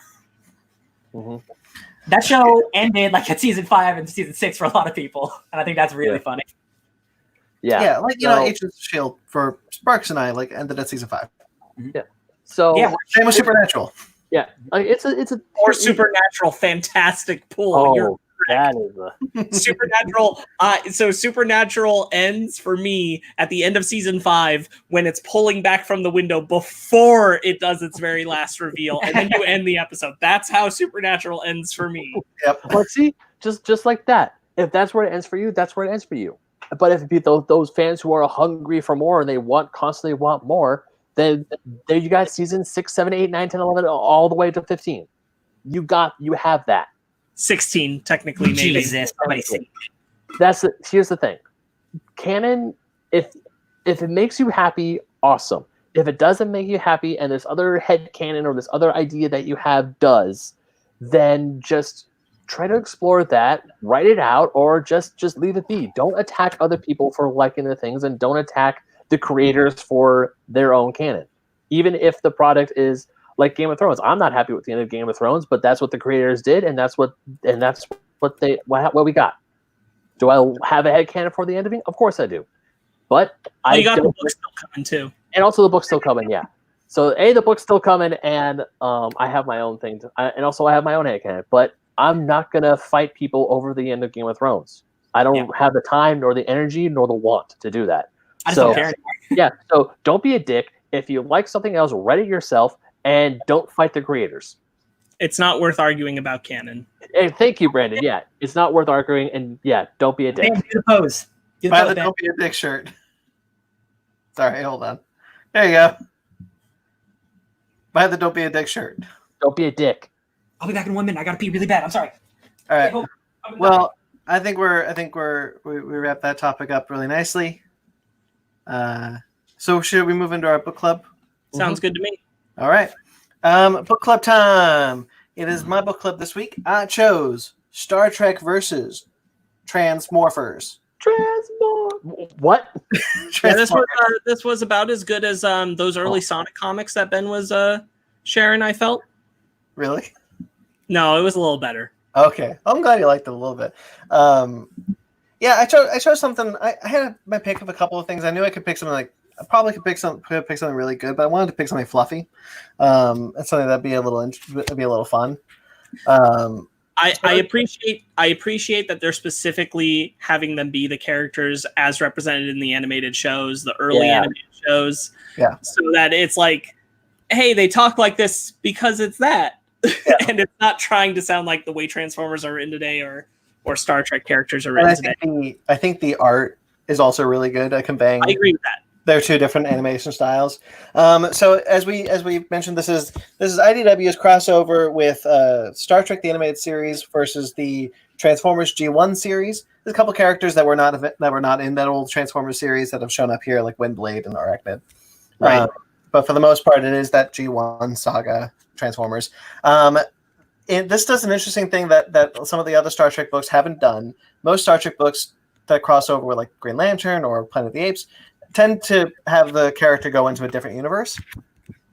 this puts the Transformers in the Star Trek universe, Right. which I thought was an interesting choice. But as a fan of going back to canon, there is a page where Bumblebee talks about what happened, why they left Earth, and they left Earth in the 80s. World War III. They left Earth they were in the 80s, and so they were like, so all the G1 Star Trek happened, all the G1 Transformers happened, and then World War III, and then First Contact, and then they left. And so you got two panels of what fans have been assuming is World War III for a long time, and it's the we are introduced to these costumes in Next Generation, the first episode of Next Generation for World War III, and then this is Ryan, this is your boy Zephram Cochrane, James Cromwell, right there. I recognize him. What up, James? That's James Cromwell's First Contact movie. So as a canon junkie, that was kind of fun. I liked them. Sure. That. Yeah. So this is what did you guys think of this one? I thought it was pretty. It was okay. I enjoyed it. I didn't hate it, but I didn't love it. Yeah. I felt like they could have done a whole lot more that they just didn't do. I felt like it kind of meandered a lot. I think like the best stuff is like at the end with Starscream and stuff. That's happened with Starscream, but yeah, like that was kind of my favorite stuff. I think the middle issues kind of just like meandered. I think it's maybe one issue too long. Yeah, I felt the same way. Yeah, me too. Like when Kirk gets control of the Enterprise and it's able to transform, it's like, Not the now Enterprise. Oh yeah, well, Fortress Maximus. Fortress Maximus, like when Fortress Maximus takes the form of the Enterprise, then it's able to transform. I'm like, okay, is this gonna be and then I'm like, I looked at my issue count, like, oh, I still got 2 issues to go. I thought the next issue would be the last one because I thought, yeah, that Enterprise design looks awesome, though. I want one. it is pretty cool. Yeah, because I thought when I saw the Enterprise transforming into Fortress Maximus, I thought, okay, that's like the quote unquote the money shot. That's the reveal for the second to last issue, and the last issue is the big showdown. And I was like, oh no, we have Fortress Maximus Enterprise for a while now. And then Triptychon turns into a Klingon D7. For those of you Star Trek fans, a D7 bird of prey, right? The bird of prey is different than the D7. Oh yeah, you're right. Canon. I did really like the way Spock was written. I could really hear Leonard Nimoy in all the lines. Yeah. And just hearing him talk about Cybertron, maybe because I watched Dark of the Moon recently, so it really worked. Yeah.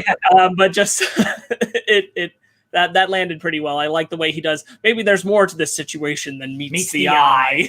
Oh Lord! Or the Klingon is like, they underestimated us. There's more to us than meets the eye. Okay, yeah, I know they have to throw those lines in there, but there are times when I read those lines, I'm like, oh, you had. I was referencing while you were in the restroom that I appreciate that this is specifically the Star Trek animated series and specifically the old Transformers animated series, so it like allows the context of that writing to kind of work a little better rather than like those same designs, but trying to modernize them or designing them differently and trying to sound that way. Yes. Yeah, it was cheeky. I like there are 2 characters that are exclusive to the Star Trek animated series that are in this book. Arax and Emrys. Those are 2 characters that were only ever in the. I thought that was Hermione after she drank the cat Polyjuice potion in Chamber of Secrets. Looks like her. I was about to ask who the cat lady Transformers. was.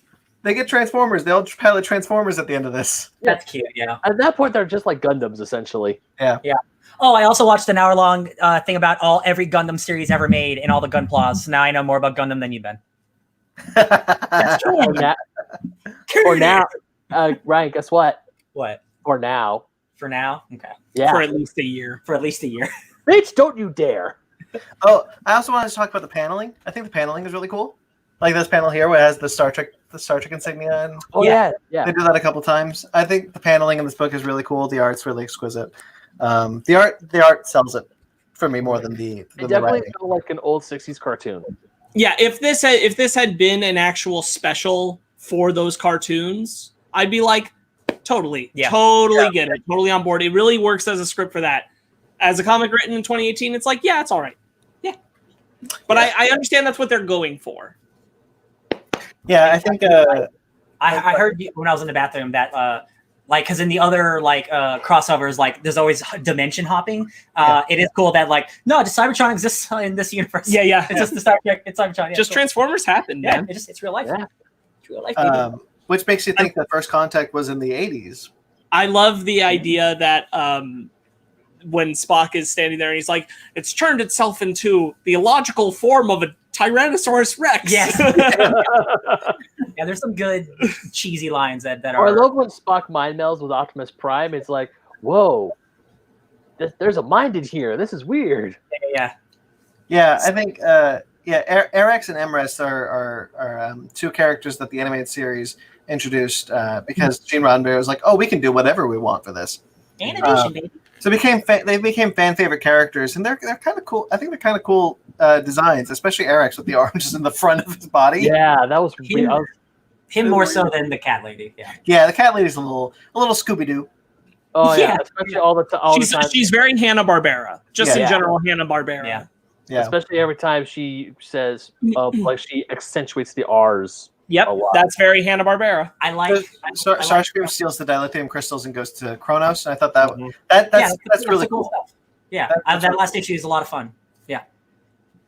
I like like that last issue a lot. That's why I think I'd kind of be into a sequel when it's like, yeah, the Klingons got to hold on to the Decepticons, which we don't super love that they did, but We Yeah, had no choice. Yeah, see Megatron chained up in the Klingon homeworld was like, okay, that's pretty cool. But also the fact when Starscream is like, bow to me, the Klingons are like, F you, man, we're gonna kill you.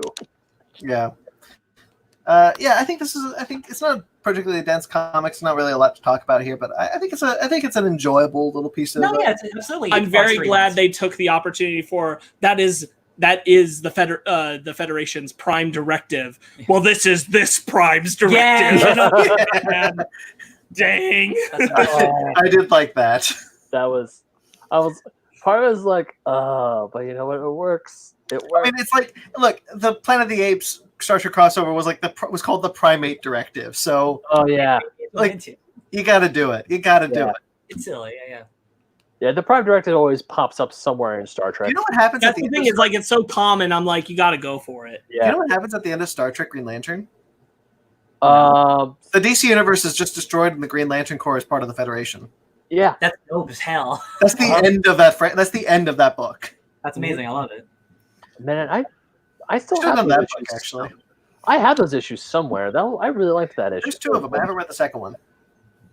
What's Oh, the man. best? What's the best Star Trek crossover?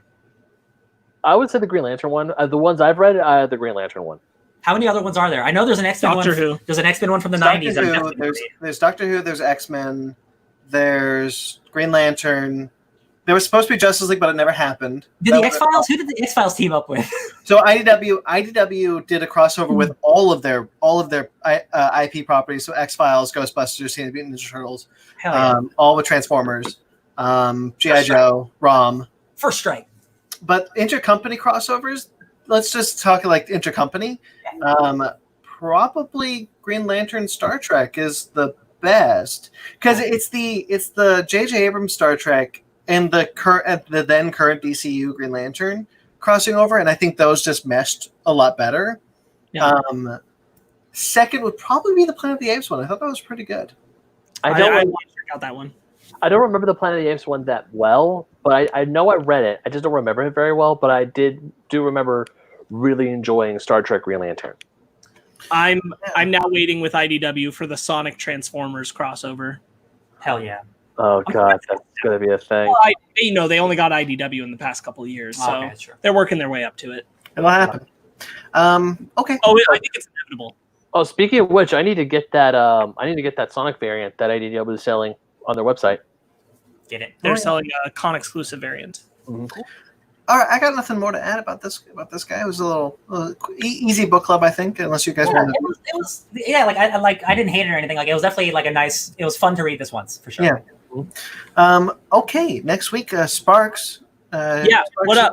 You know what your book club is next week? I do. It's Amazing Spider-Man Volume 1, Back to Basics by Nick Spencer and Ryan Otley. Awesome. We're stepping out of the slot era and into some good storytelling. So we're going to do that. I read this book. Cool. Good book. This is the first book Ryan Ottley drew in over 15 years that wasn't Invincible. So It was a big deal when he came to Marvel. Next week, outside of that, we don't know what we're talking about yet, so stay tuned. We'll figure it out.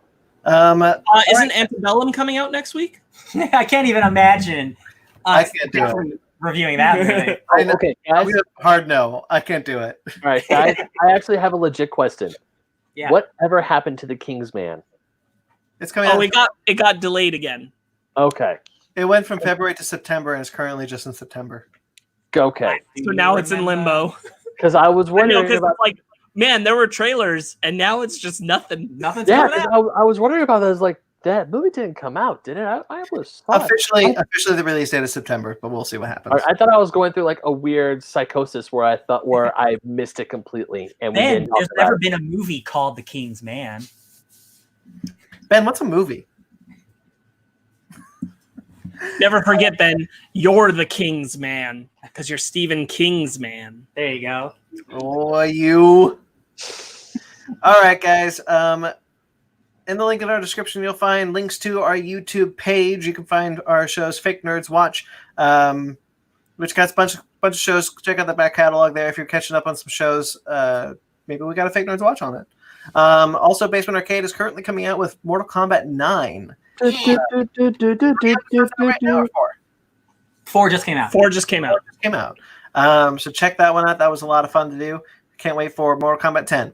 Challenge. Never we can see each other. We also have a Funko affiliate link in our description. You can use promo code SHOP10 for 10% off your purchase. A lot of cool stuff coming to the Funko store right now because no conventions are happening. Nope. Now we can actually get a chance to get these pops.